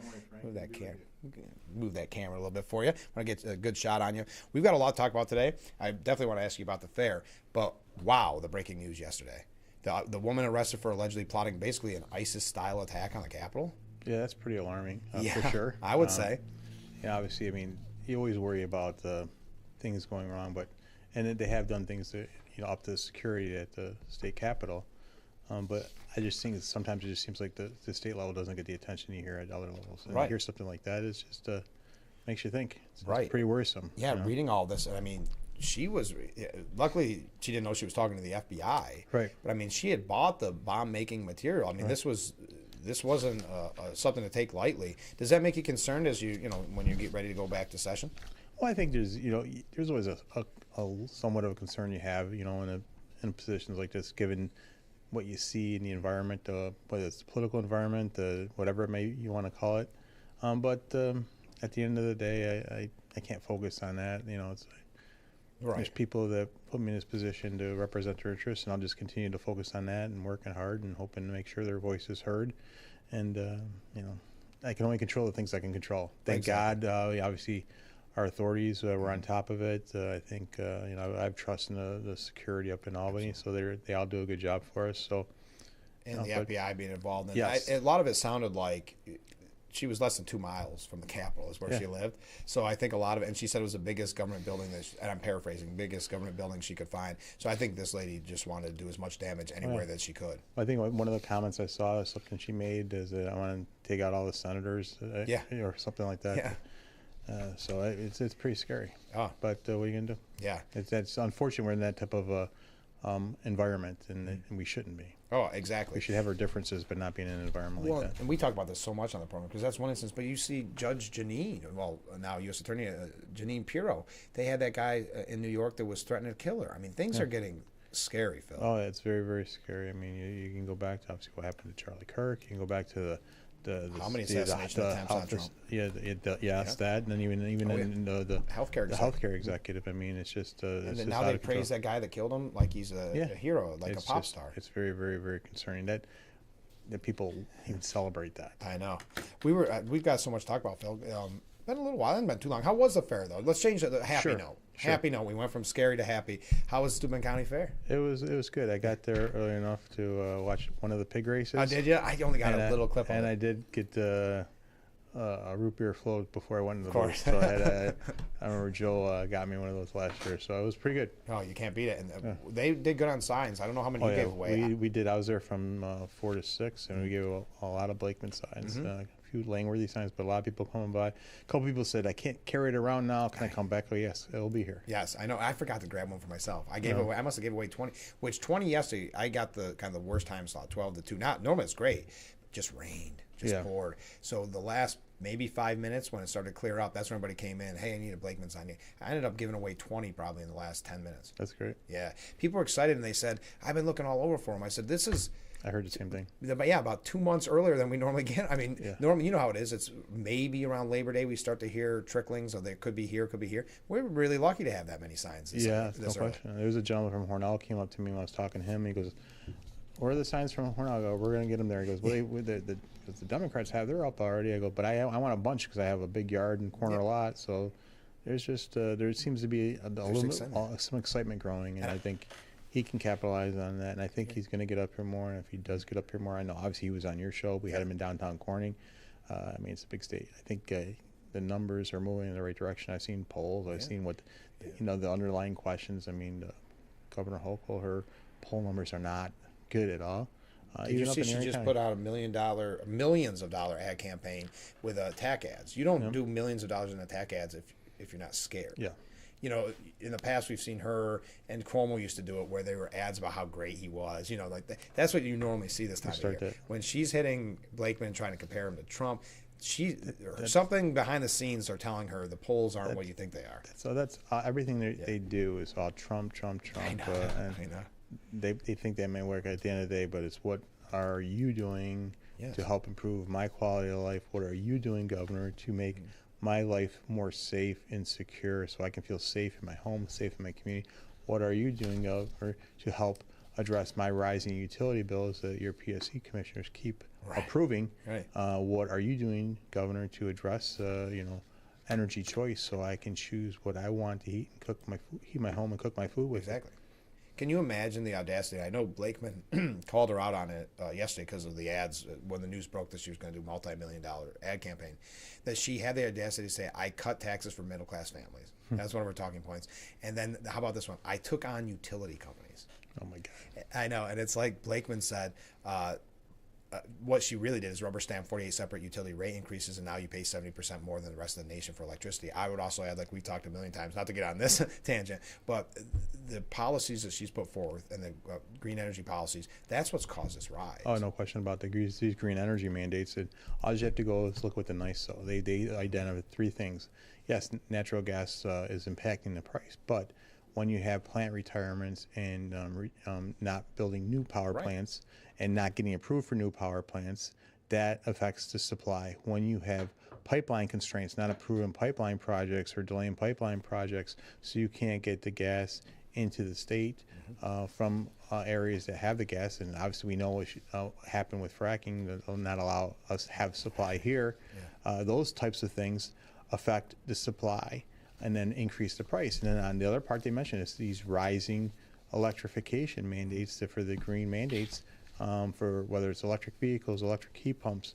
All these things are contributing to the rising utility rates. And so that's the problem, her green mandates. And they can talk about this, say they're for an all above approach, but their policies don't match the words. And that's what I talked about when I traveled the state last year. Yeah, I know. And that's why I like that Blakeman's hitting back. I also like the fact that Blakeman has done pretty darn well fundraising.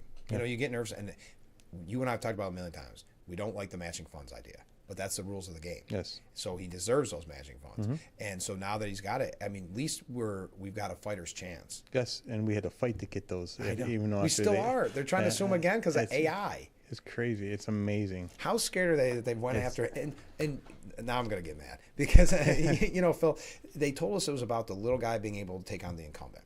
We said at the time it's going to be just taxpayers wasted money to fund these campaigns. So then finally the little guy takes on the incumbent and they say, never mind. Right. We don't want him to have it. Yeah.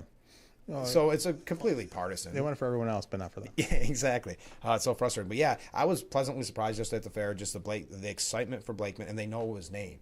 You know, yes. I mean, I'm not saying they didn't know Lee Zeldin. I'm not saying that. But sometimes this point in the year, there's not a lot of talk. They just go, I want anybody but Hochul, which is fine. I'll take that. But they actually called out Bruce Blakeman by name. But he's hitting the main points. Quality of life, cost of living, utility prices, public safety. Those are the things that are going to resonate with people. Those are the things that are resonating with people. And I like the fact, too, that he hits on this, and we've hit on it a lot as well, that you've got to tie with the disastrous policies coming from Zohran Mamdani's administration.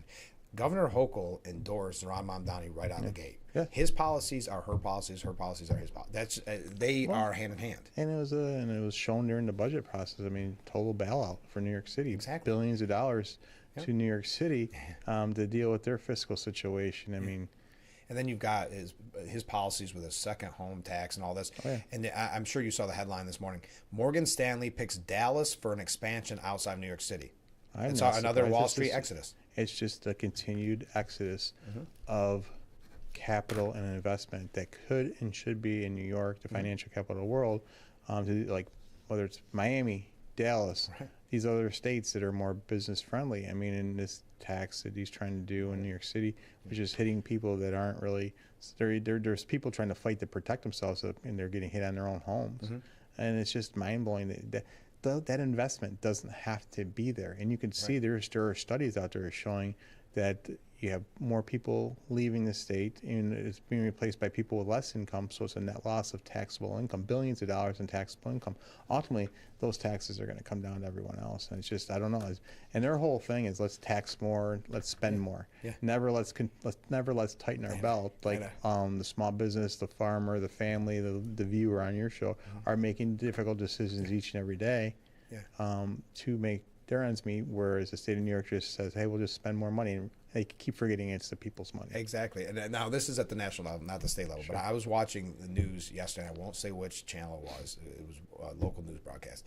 And they were talking about the $40 trillion in debt we are. And this is just to talk about what you're saying here. They said, well, they had some economists. Why do you think we're at $40 trillion? He goes, oh, it's because of the past tax cuts. Everybody thinks, I guess all money is the government's money. We should just be happy to keep what little bit they let us keep. Even if they increase taxes like 70%, they wouldn't even begin to touch. It's the growth of a lot of these programs never put. I mean, look at the fact that they're talking about Social Security running out of money, Medicare running out of money in the next 10, 15 years. Yeah. I mean, they have to come to a solution. They got to stop finger pointing, and that's people want us to work together on these things, but no one wants to touch anything that's. I read a fantastic piece yesterday, and I don't think I brought it up on the show. Remember when Democrats hated this idea of privatizing parts of Social Security back in the day with George W. Bush? If you do the math, people on Social Security right now, if they would have invested that small little bit, they'd be making double or triple what they would have receiving right now. Right, and I think the problem when they talked about that, it was this, they put the fear in older people, those people who, it was the whole design of that and talk about that was never to affect those people that were at retirement age or close to retirement. It was those who are like 20, 30, 40 years from retirement age. People getting out of college today and getting jobs for younger people to do that. But the red flag goes off, and then it just makes it more difficult. We need to have some protection of these funds, but otherwise, they're going to have to. If they don't make a decision, obviously I'm not the federal level; it's above my pay grade. But, right. They're going to have to make some serious decisions with Social Security and Medicare both. I know we're jumping around all together here. Yeah, no, but that's right. But it all fits in. But back to the Morgan Stanley, just to reiterate to the viewers, the financial giant plans to relocate up to 4,800 jobs to Texas.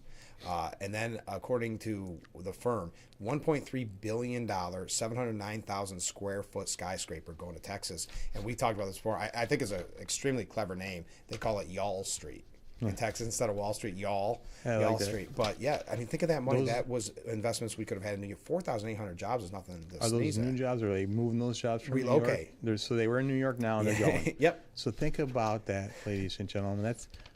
Those jobs are high-paying jobs, 100, 200, 300, 400 plus jobs that they pay taxable income on. Those jobs are gone. That taxable income is gone. And now we get replaced by people with lower income, and that's what happened. I still go back to that. I bring the statistic because it reminds me. In 2000, we lost 3.57 million New Yorkers with an average income of $140,000, replaced by 3.5 million New Yorkers with an average income of $80,000. Net loss of just 70,000 people. I shouldn't just say just 70,000 people, but a net loss of $34 billion in taxable income. That is not the type of economics that make people want to stay here. Like Governor Hochul saying, I should just go down there and say, hey, come on back. They're not going to come back. It's like Andrew Cuomo saying it's the weather. It's not the weather climate. It's the business climate. It's the tax climate. It's the freedom climate that are making people. Even at the fair, I talk to people that just I want to get out of here. I'm like, don't go yet. Stay here and fight. Yeah. You know. Well, you saw the polls. We've talked about it numerous times where people have their 5 to 10 year plans. That the majority of New Yorkers have a 5 or 10 year plan about moving out. Yeah. And I can't tell you whether radio, whether TV, how many viewers and listeners I've lost through the years that would call or text and say, "Love it, love the show, but we got to move." That's the only thing I would say to you. Don't go yet. Let's stay and fight. Let's win this one. We can win this race. And if we elect Bruce Blakeman, we will turn the state around. We can at least stop the bleeding and start trying to get head in a better direction. And what a ticket! And that's yes. And I got to take a break, but we're going to have Joseph Hernandez on Monday. That's great. Really excited about it. We had him on once before.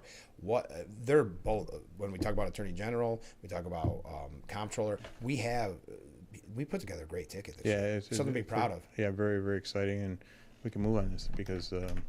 They're working too. We got to get Sharitha. I'm trying my she's best. Great. She's great. So I had her on Diana. Zoom. Oh, yeah. Fantastic. But I got to get her in the studio. Yep. I got to get the hat trick. All three of them in the studio. We'll do that. All right. We got to take a short break. Stay with us. We'll be right back with Frankly Speaking after this. With the U.S. Department of State releasing a travel caution worldwide, firefighters responding to a fire alarm on Wednesday found several safety violations. Free local pantry here in her front lawn and painted post. Give kids time. Just 5 minutes a day. Ask them how they're feeling. And listen.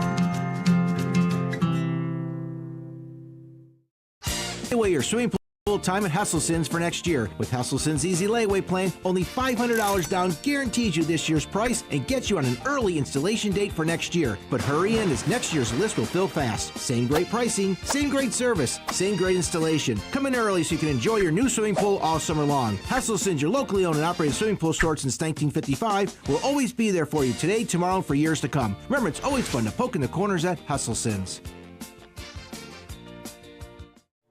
Did you know that children growing up with poor air quality have smaller lungs and higher rates of asthma than children that grow up with good air quality?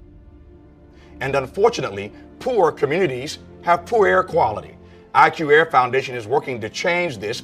Today, the IQ Air Foundation provides filtration technology to schools with poor air quality through our Clean Air for Kids program. Our goal is to help over 50,000 school children every year breathe over 90% cleaner air indoors, helping to level the playing field, reduce barriers to learning, reduce sick days, and increase test scores. Mitigating poor air quality is key to environmental justice. Help Clean Air for Kids reach more children at IQAirFoundation.org.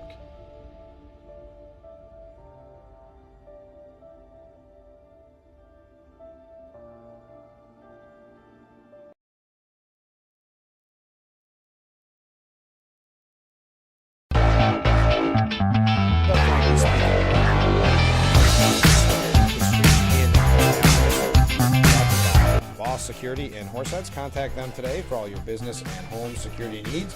We are back, broadcasting live from the Hesselson studio. In that studio, someone Phil Palmisano. Phil, this is something that I think gets overlooked a lot, and I would say our viewers are really smart. They're up on the news, but a lot of people wouldn't know this. About the National Guard is still in our state prisons. Yes. I bet you 9 out of 10 people, if you ask them, they think it was all over. Yes. But when you see the numbers, it's not. I mean, there's a recent report that we're still spending over $50 million a month. A month. A month. $50 million a month. Well over, I don't know what the final number is, well over $500 million has been spent. I believe it's coming out close to $1 billion, but I know it's well over $500 million. Mm-hmm. When you think of when it started back in February. Yeah. At the peak, we were looking at over 7,000 National Guards men and women inside our correctional facilities. Yes. Over 9,000 have worked. The other study said there was like some 831,000 days they have worked. Why is all this happening? And Governor Hochul decided to fire 2,000 corrections officers instead of bringing them back. Right. Failing to recognize this all started because of failed and dangerous policies being implemented by the state. Our corrections officers and the NYSCOBA Corrections Officers Union have sounded the alarm about this for years. With the passage of HALT. Mm-hmm. And for the viewers, I know we talked about that. What HALT is basically allows our corrections officers to segregate the most dangerous and violent inmates from the rest of the general populations. Right. When we passed HALT, it put severe restrictions on the ability, and sometimes eliminated that ability of those corrections officers to segregate those most dangerous and violent inmates from the rest of the general population. And we said this was going to increase violence, and it has. Yes. And you just look at the statistics from day one. In the first 3 years of the program, the last year number is skewed because of the work protest, strikes, whatever you want to call it. Right. But the first 3 years, which we were talking about, inmate on staff assaults rose over 76% to a record high of over 2,000. Inmate on inmate, and you think they'd care about the inmates, you know, because the policy seemed to favor the inmates. Criminals over law enforcement and public safety. Good point. But inmate on inmate assaults have increased over 169% in the first 3 years to a near record level of 3,000. And in contraband seizures increased over 32% from to a record high 4,700 versus 3,500 previously. So it's just this pattern of these failed policies. Then you have the prison closures making more people in fewer facilities, and not having the staffing and providing the flexibility. It was affecting their quality of life. That's when they got to the tipping point to send us. And still nothing's been done with HALT. No. Even though there's recommendations that came out from the governor's own people in agreement with the corrections and all the other unions. Right. To make reform, not just repeal HALT. I mean, I think HALT should be repealed, but these were significant reforms to HALT. They still haven't done that. Because why? Why not put it in their budget? I remember asking the question during the budget hearings to the Governor's Office of Employee Relations, to the Commissioner of Corrections. They go, well, that's the policy. I go, you signed it. Your name's on this. Yeah. You work for the governor, sir. Yeah. Governor's Office of Employee Relations. This is your name on it. Why aren't you doing this? Because you don't care. No. And it's just sad. But then it's just in what has happened. We've seen how many deadly violence over the past several months. Attica, Collins, within within a week of each other, and in the North Country a few months before that. You see, every week I get a report of. I'm looking at this right now, and it's week after week. Yeah, 5 hospitalized, series of fights with Groveland. Cool. 1 officer slashed, another hurt during gang-related inmate fight at Greene County, or Greene Correctional. Collins Correctional inmate killed in altercation at Collins Correctional Facility. Oh, by the way, I should do it by date. July 22nd, 3 civilians arrested as smuggling drugs. Mother had 11-year-old daughter hold drugs during visit. July 21st, Collins Correctional, 6 officers injured by inmate at Collins Correctional. July 20th, we can keep going. Incarcerated man dies in state prison cell fire. 18, Attica Correctional, inmate killed, another hospitalized in fight at Attica. I mean, the list goes on. I think people will zone out if I keep reading them. But there's a civilian nurse. That's right. Shoulder at Elmira. Yeah. It's every day there's this happening. 8 officers assaulted at Collins. 8 officers. Wow. I mean, it's just day after day, week after week. These are more stories about this. What's it going to take, Governor Hochul? Yeah. What's it going to take to my Democratic colleagues in Albany to act and give our corrections officers the tools and resources they need to be safe while doing their job, but also to protect the other inmates who really there are a number of inmates that just want to do their time and get out, but they're being under assault because there's gang-related violence inside our correctional. If you don't think there's gang-related violence going on, then you don't know. And they don't have choices sometimes. They don't have choices. Yeah. It's very, very scary. That's what's happened. This violence is just one thing after another. When did National Guardsmen get trained to be prison guards? They did. I know that's. And they put them through like some little briefing, but they don't know. I mean, some of these are 18, 19-year-old kids. It's a National Guard. I hate to say kids, but young men and women. Right. That got pulled out of college. Yes. To go do this. Because of Hochul's arrogance, essentially. Arrogance, mismanagement, failed policies. Yeah. All this is a creation of these failed policies of her and her predecessor. Just imagine that. You sign up for the National Guard, which there's a real fear that can come with the National Guard. Next thing you know, you're calling your parents from prison saying, hey, I've been here for 6 months. Yes, it's mind-blowing. It's just terrible, terrible, terrible. But it's not just a cost to those individuals. It's a cost to the taxpayers. You're paying for this, ladies and gentlemen, because of these failed policies. Again, we have a choice this November to make. And one more time. $50 million $50 million a month, and over $500 million has been spent. I believe it's closer to $1 billion, but I got to be 100% sure. Yeah. But well over $500 million a month. I know we were talking about during the budget debate back in April, May. I want to tie this in with other public safety issues, like we were talking about with Blakeman, who's taking public safety. Look at Nassau County. He doesn't mess around when it comes to public safety. So I want to talk about that. But first, we got a comment from a viewer. Good morning, Phil. And good morning to both of us. Phil, the comptroller is a watchdog over local government when there is wrongful activity going on. How do we, the people, get in on the act? We have sent complaint forms after complaint form, no action, no help. Ask people to give to Blakeman's campaign. Well, that's one way to do it. But yeah, I mean, the struggle, listen, people are going to love Joseph Hernandez. If you haven't seen him watching on Monday. Right. Very sharp guy. I will say Tom DiNapoli, the job that he does is to make Tom DiNapoli look good. You know, I don't know if you get the press releases, but the only thing that he cares about is getting that star-studded, perp walk or so yeah, I can understand why you have the frustration, because if it's not a big enough story where he can get his name in the news, he doesn't care about it, would be my opinion. I'll say it. All right, there's a lot more they could do, for sure. Yes, exactly. All right, we got to take a short break. Stay with us. We'll be right back with Frankly Speaking here on WYDC TV, Big Fox.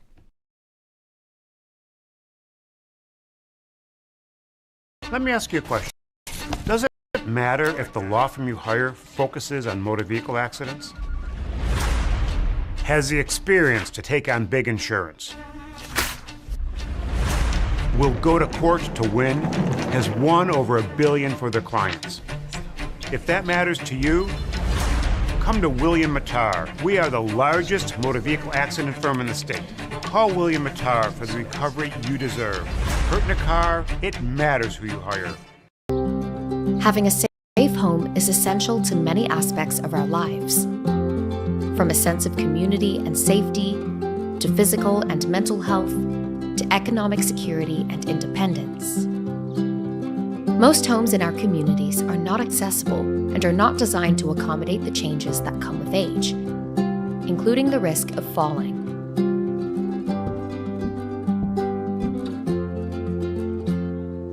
The Older Adults Home Modification Program helps reduce the risk of falls, improves safety, and increases accessibility and independence. Through this program, Rebuilding Together works with older adults to provide no-cost preventative home repairs so our neighbors can safely age in place in the homes and communities they love. To learn more, visit rebuildingtogether.org/safeathome.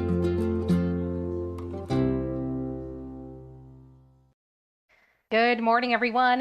As we look at our Elmira Corning forecast, we've got an area of high pressure that will be bringing us some fabulous weather.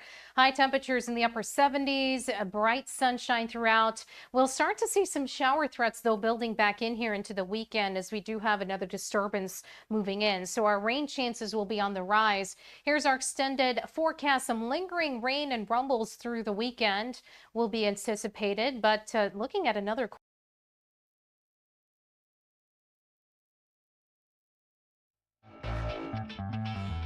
The Frankly Speaking Roof Cam brought to you by Boss Security in Horseheads. Contact them today for all your business and home security needs. We are back broadcasting live from the Hesselson studio.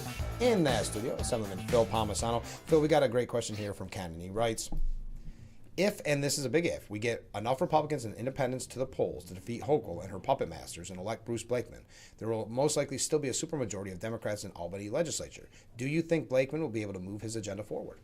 I do, and I still think we're going to break the supermajority, which will be helpful, especially on possible veto overrides or to help preserve a veto. But I think, and I'm generally not a fan of policy in the budget, but I think he's going to have to use policy in the budget. I mean, Governor Hochul's done it because the executive has a tremendous amount of authority and power when it comes to the budget. Right. So I think he's going to have to navigate that. I think he will navigate that, but he'll be a duly elected governor. They're going to have to work with him, and so they're not going to just be able to ignore his agenda. So he's going to have to force through his agenda, and I think he'll do it because he'll have a mandate to do so. Yep. All right. So we were talking about I guess public safety in prisons, you could say, but there's been so much going on about public safety in general. Bruce Blakeman has been talking about it. Let's talk about, I'm sure you saw, about shoplifting shouldn't really be a crime. Oh my God. Right? Is that what, I mean, that's what we learned earlier in the week. I saw that my colleague, it's a crime of necessity. She's not just a Democrat, she's a self-proclaimed, self-ascribed Democratic socialist. And that, it's biological. I think it was one of the words she used. It's Emily Gallagher says shoplifting is for biological needs. It's okay. Yeah, it's just That's so what businesses need to hear. And, in New York. I think everyone in the article goes, "This is ludicrous. This is crazy." There's no one other than one of the advocates who were there saying this is a good idea. No. The business owners don't think this is a good idea. The regular, everyday person on the street, the residents, do not think this is a good idea. What kind of message does that send? Yes. That, hey, go ahead. If you need it, you just take it. You don't have to pay for it. I mean, give me a break. I mean, how out of touch is this individual? How out of touch are the Democratic Socialists with what people in New York are thinking? I mean, it's just mind-blowing to me. And if you look at the numbers, I saw a really good opinion piece on this. When it comes to shoplifting in New York City, it's not somebody getting toothpaste like that. This is a crime syndicate. They're going in and it's a job. It's not like, a kid pocketing a candy bar. It's a multi Oh, it's definitely. And I've seen polls that talk about, well, even on socialism, what among Democrats, over 50% thought had a positive impact of socialism versus 30% for capitalism. Yeah. That's scary right there. What kind of message is that sending? But you're right, it is a crime thing.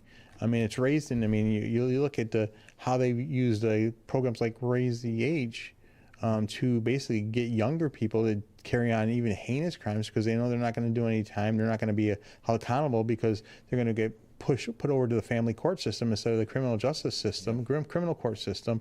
I mean, that's become a gang recruitment too. That's been a failure. And I guess Governor Hochul, there was a comment saying she's not looking to make any changes to that. Are you kidding me? Yeah. I mean, what more do you need to do? I mean, you see this. How many lives have been ruined? Yes. Because Raise Age. A young person that gets recruited into a gang who may not have otherwise been in that gang.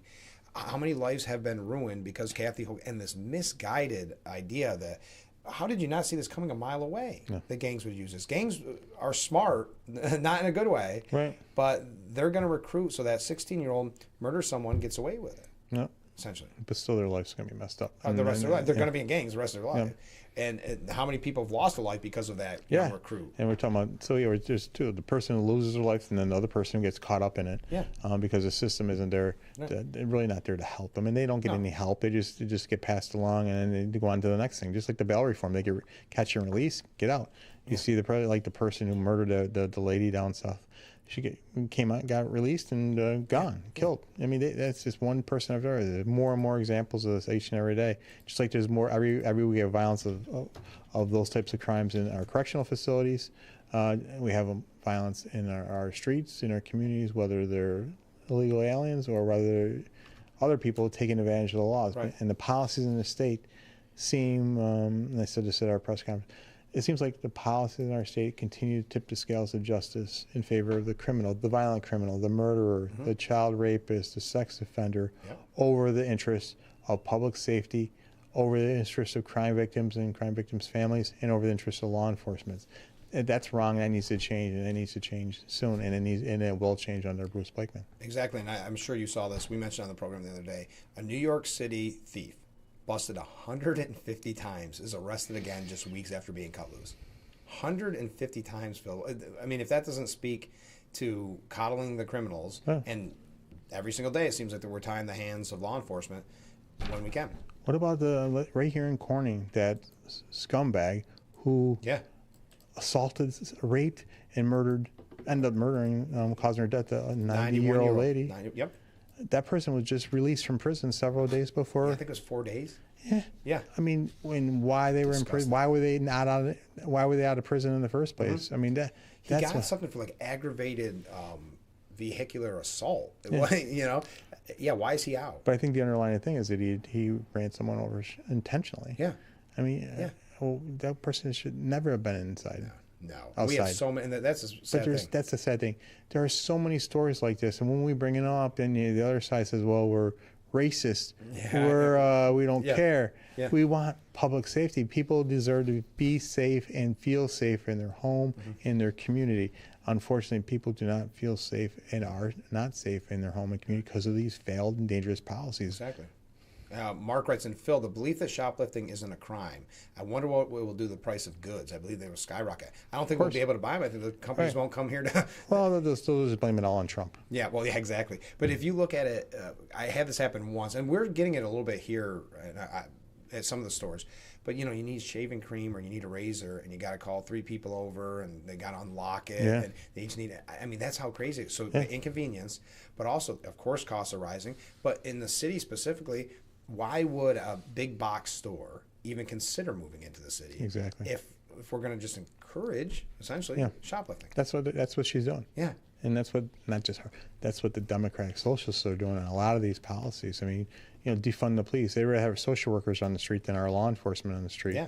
I mean, it's just crazy policies that make no sense whatsoever. To quote this is about the lady that suggested shoplifting, it shouldn't be a crime. Former Queens Councilman Robert Holden said, "Gallagher is a major dope." That was his official statement. So on that note, I think that's a good place to take a break. Stay with us. Keep those comments coming in for Phil. We'll be right back with Frankly Speaking here on WYDC TV, Big Fox.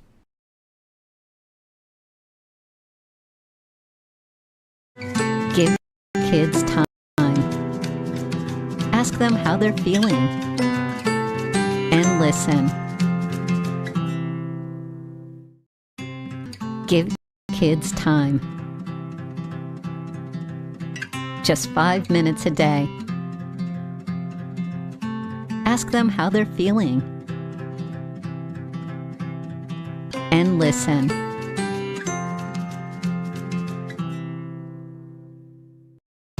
Come celebrate the 207th Steuben County Fair from Monday, August 17th through Sunday, August 23rd. Wednesday, August 19th is Broken Bee Rodeo starting at 7 p.m. And there's more. Demolition derbies, monster truck show, games, rides, fun for the whole family. For tickets and information, visit SteubenCountyFair.org. Experience the Steuben County Fair from August 17th through the 23rd.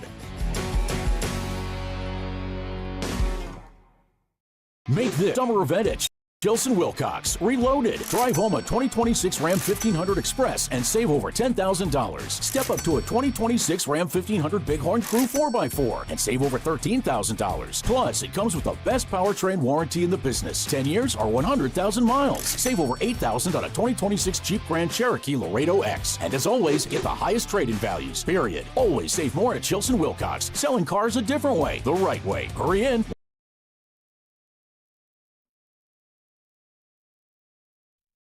The Frankly Speaking Roof Cam brought to you by Boss Security in Horseheads. Contact them today for all your business and home security needs. We are back broadcasting live from the Hesselson studio. A couple comments from viewers. Good morning, Frank, and good morning, Phil. Have a great weekend. That's nice. Thank you.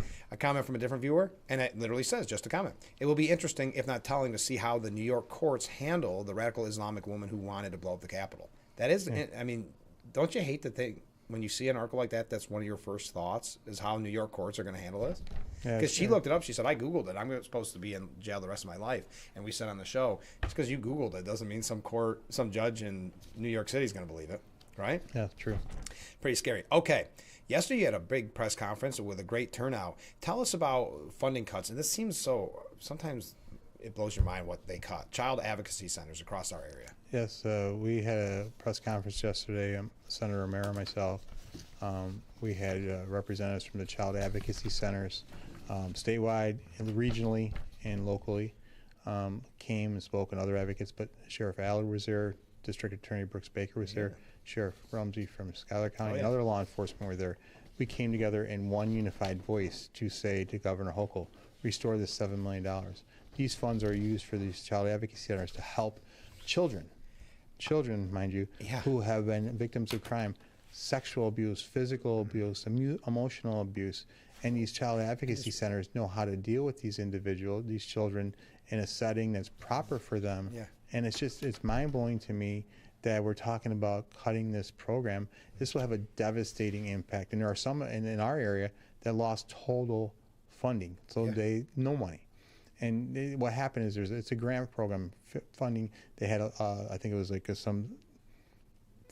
how many grant applications came in, but it's exceeded the amount that they had. Yeah. But that shows that there's a need, and for the governor not to just send out a letter say there's no more money, that's not the way to do it. And we're talking about $7 million. I mean, I know we're not scoffing at $7 million, but in the context, we just talked about $50 million for the National Guard in prison. $50 million for a National Guard a month. Yes, $277 billion budget, more than $250 billion. Budgeting is about priorities? What are we saying about our priorities if we aren't taking care of our most vulnerable citizens, our children who are victims of abuse? They should be a priority. And let's look at some of the other priorities of this administration.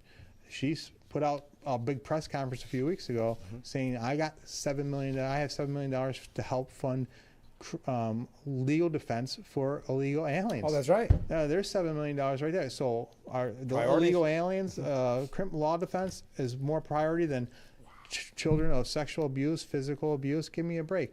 But we can go through the billions of dollars. We talked about the bailout for New York City and Mayor Mondami.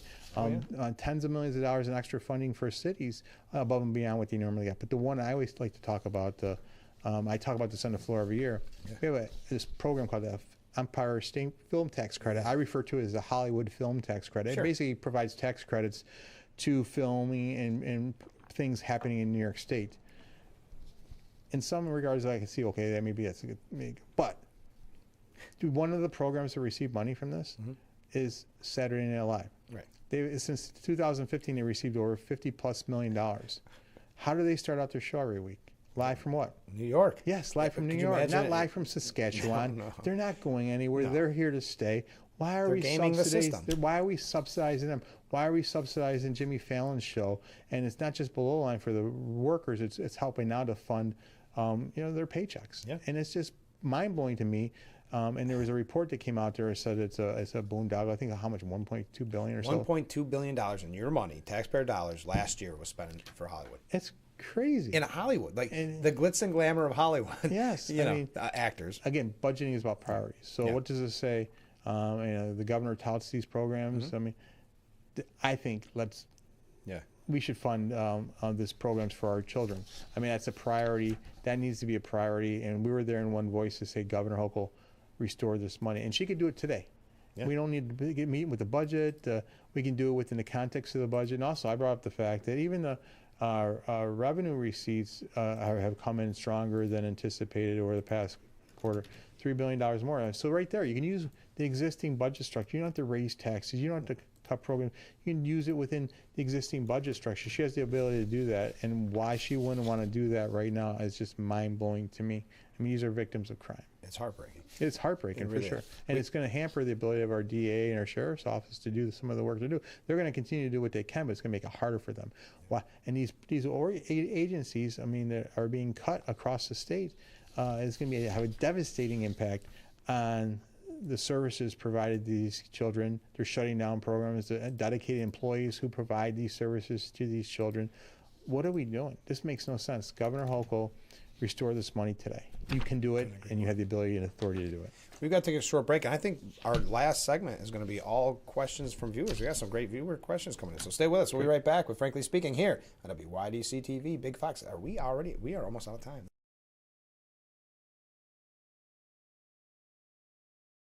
It's layaway your swimming pool time at Hesselsen's for next year. With Hesselsen's Easy Layaway Plan, only $500 down guarantees you this year's price and gets you on an early installation date for next year. But hurry in, as next year's list will fill fast. Same great pricing, same great service, same great installation. Come in early so you can enjoy your new swimming pool all summer long. Hesselsen's, your locally owned and operated swimming pool store since 1955, will always be there for you today, tomorrow, and for years to come. Remember, it's always fun to poke in the corners at Hesselsen's.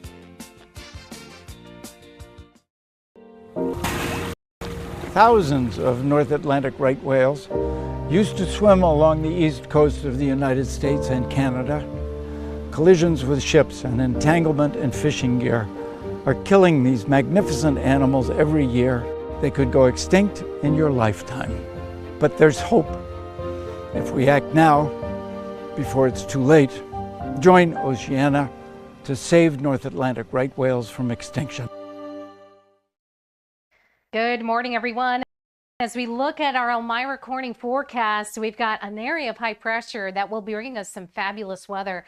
High temperatures in the upper 70s, bright sunshine throughout. We'll start to see some shower threats, though, building back in here into the weekend as we do have another disturbance moving in. So our rain chances will be on the rise. Here's our extended forecast. Some lingering rain and rumbles through the weekend will be anticipated, but looking at another Frankly Speaking Roof Cam, brought to you by Boss Security in Horseheads. Contact them today for all your business and home security needs. We are back, broadcasting live from the Hesselson studio. In that studio, Assemblyman Phil Palmisano. A lot of great comments coming. All right, let's start off. Good morning, guys. Great show. The $1 billion to the Hollywood sounds like payola to keep favors to the Democrats. Well, Hollywood loves Democrats. It's a boondoggle program, in my opinion. It is. Good morning, Phil. Have a great day and a restful weekend. Isn't that nice? Thank you. Ken writes in, the idea that shoplifting is acceptable is already in our area. We visit one store on a weekly basis, and most of the time we see people with full-to-the-brim shopping carts at self-checkout. The process is always the same. They sort through the stuff in their carts, scan as they go, never taking anything out of their cart, just moving it around. There's no possible way they could have scanned more than half the items in the cart before they pay and walk out. When we ask the door watchers why they allow this and don't check carts, we're told that they are told not to. I think the stores decided that they can cover their losses with less full-time employees at self-checkout. Yeah, you do see that. There's a lot of questions there. No doubt. There's been arrests in the past. Wrong. A comment from a different viewer regarding the budget. How is it that Pennsylvania only needed a budget of $50 billion, but New York requires over $250 billion? Yeah. Right? Good question. Well, we spend more than Texas. We spend more than Florida. Yeah, it's nuts. Some of the time, at one point, we spend more than both of them combined. Isn't that crazy? Sergeant Dave writes in and says, good morning, Sergeant Dave. We went to the Corning Farmers Market yesterday. It was great. The donuts, the cookies, and especially the fresh cooked chicken. It's impossible. I walk out back to my car and that barbecue chicken, Phil, if you haven't been. Yeah. Little rain didn't stop us. We had a great time. Oh, that's nice. Thanks, Sergeant Dave. Yeah, it's always fun at this. It's almost like a carnival every week. It's a great market. Yeah, they couldn't be doing a better job at the Gafford District with that. Yes. All right, comment from a different viewer. Forgive me, but every time I hear you mention the Hollywood funding of our tax dollars, it blows my mind. How did this come about, and why can't we stop it? It's insane to me. Does Phil recall when this was implemented? Well, first of all, it's one-party rule is why this happened. Yeah, it was implemented many years ago. I remember talking about it in the radio days, so I would say... the program is just, I think it started around $400 million, but it just got expanded. I just think, I didn't like it at the time, and it's just, in my opinion, it's a ridiculous boondoggle of a program. It's just more misplaced priorities. Absolutely. All right, before we go, a couple things. Since Sergeant Dave mentioned the farmers market, how great was it when you heard the news that the LPGA is coming back? Wow. Yeah. Didn't it seem like a rumor every year? Someone say, I hear it's coming back, and every year you go, okay, it's not coming back. When we got the news, that's just going to be such an injection of excitement and from an economic perspective, but to have that come back, and Corning's always been on the map, but now to have that perfect here is going to be phenomenal. It's been how long? I think they said over 10 years. Yeah, I mean, it's definitely over 10 years. Yeah, it's just phenomenal news for our area. Yeah, because I think that's 2009, so it would almost be 20 years. Yeah. Wow. That went quick, huh? Yeah. But yeah, it used to be so much fun. Oh, yeah. And everybody in the community gets involved. And I like that. And I think this was a smart move. They moved Glass Fest so that they're not competing against each other. It was smart. Yeah, I think so too. You can't. I mean, I think they brought Glass Fest in when we lost it. But yeah, you can still keep Glass Fest, change the date. Exactly, they are. They're changing. They're doing it a little bit later in the summer. Good. But yeah, no, I'm excited about the LPGA. Comment from Mark. Mark writes in, Frank and Phil, great show. Have a great weekend. Everybody's so friendly this morning, Phil. Thank you. Well, it's the weekend. They're thinking about the weekend. They're thinking Friday, about going to the county That's fair. why I like to come out on Friday. Everyone's in a better mood. Cause no one ever wants to book Monday. Poor Joseph Hernandez. No. He'll be fine, I think. And right before, he's great. Yeah, he is good. I don't want to keep belaboring that. But so you had a big, we all heard about Corning Inc.'s 175th, but you had a big 175th, right? Wasn't it that? Oh, yeah. We went to St. Anne's Church in Hornell. It was my home church growing up. I was an altar boy, at St. Anne's School. They celebrated their 175th anniversary. So Senator Mayer and I went there. Oh, that's cool. Someone in South Valencia who goes to church there too. Now, got married there, right? I believe. I think that's what he said online. But he couldn't be there. But but the bishop was there, so we had to do it that day when they celebrated him. But we did the three of us did a resolution and proclamation for the church, and we went to mass that day. And then, we presented it at the gathering they had afterward. So it was nice to see the bishop there, and I took my mom over. She got a picture with the bishop. She was ecstatic. So it was nice. So it was a nice celebration too. Well, it's been, and we're just about out of time, but this has been a quick summer. But it's been a lot of good memories this summer. Yes, it has been a really good summer, quick summer, but a good summer. And it's not over yet. It's not over yet. We got a lot of work to do, though, this year. I know. Yeah. Keep that in mind. Yes. We're going to be working hard. Final comment from a viewer, not for you, Phil, but with the viewer that shared the name of the store because I'm afraid to try to inquire face-to-face to try to get an answer. I, for one, am tired of paying more for this fraud and theft while they turn a blind eye. Yeah, that's what New York's doing, turning a blind eye. Sad. Very we sad. should have ended on that. No, we should have ended on the good note. Phil, thanks so much for giving us so much time this morning. Let's do it again soon. And congratulations on the fun time at the fair. Thank Get you. to see the It pig was a good race. time. I heard you picked the right pig. I don't know if I did, but I had my root beer float in my hand, so I was happy. That's exactly it. Make it out to the fair. Thanks, Phil. We will see everybody Monday morning. Again, Joseph Hernandez will be our guest. Tune in.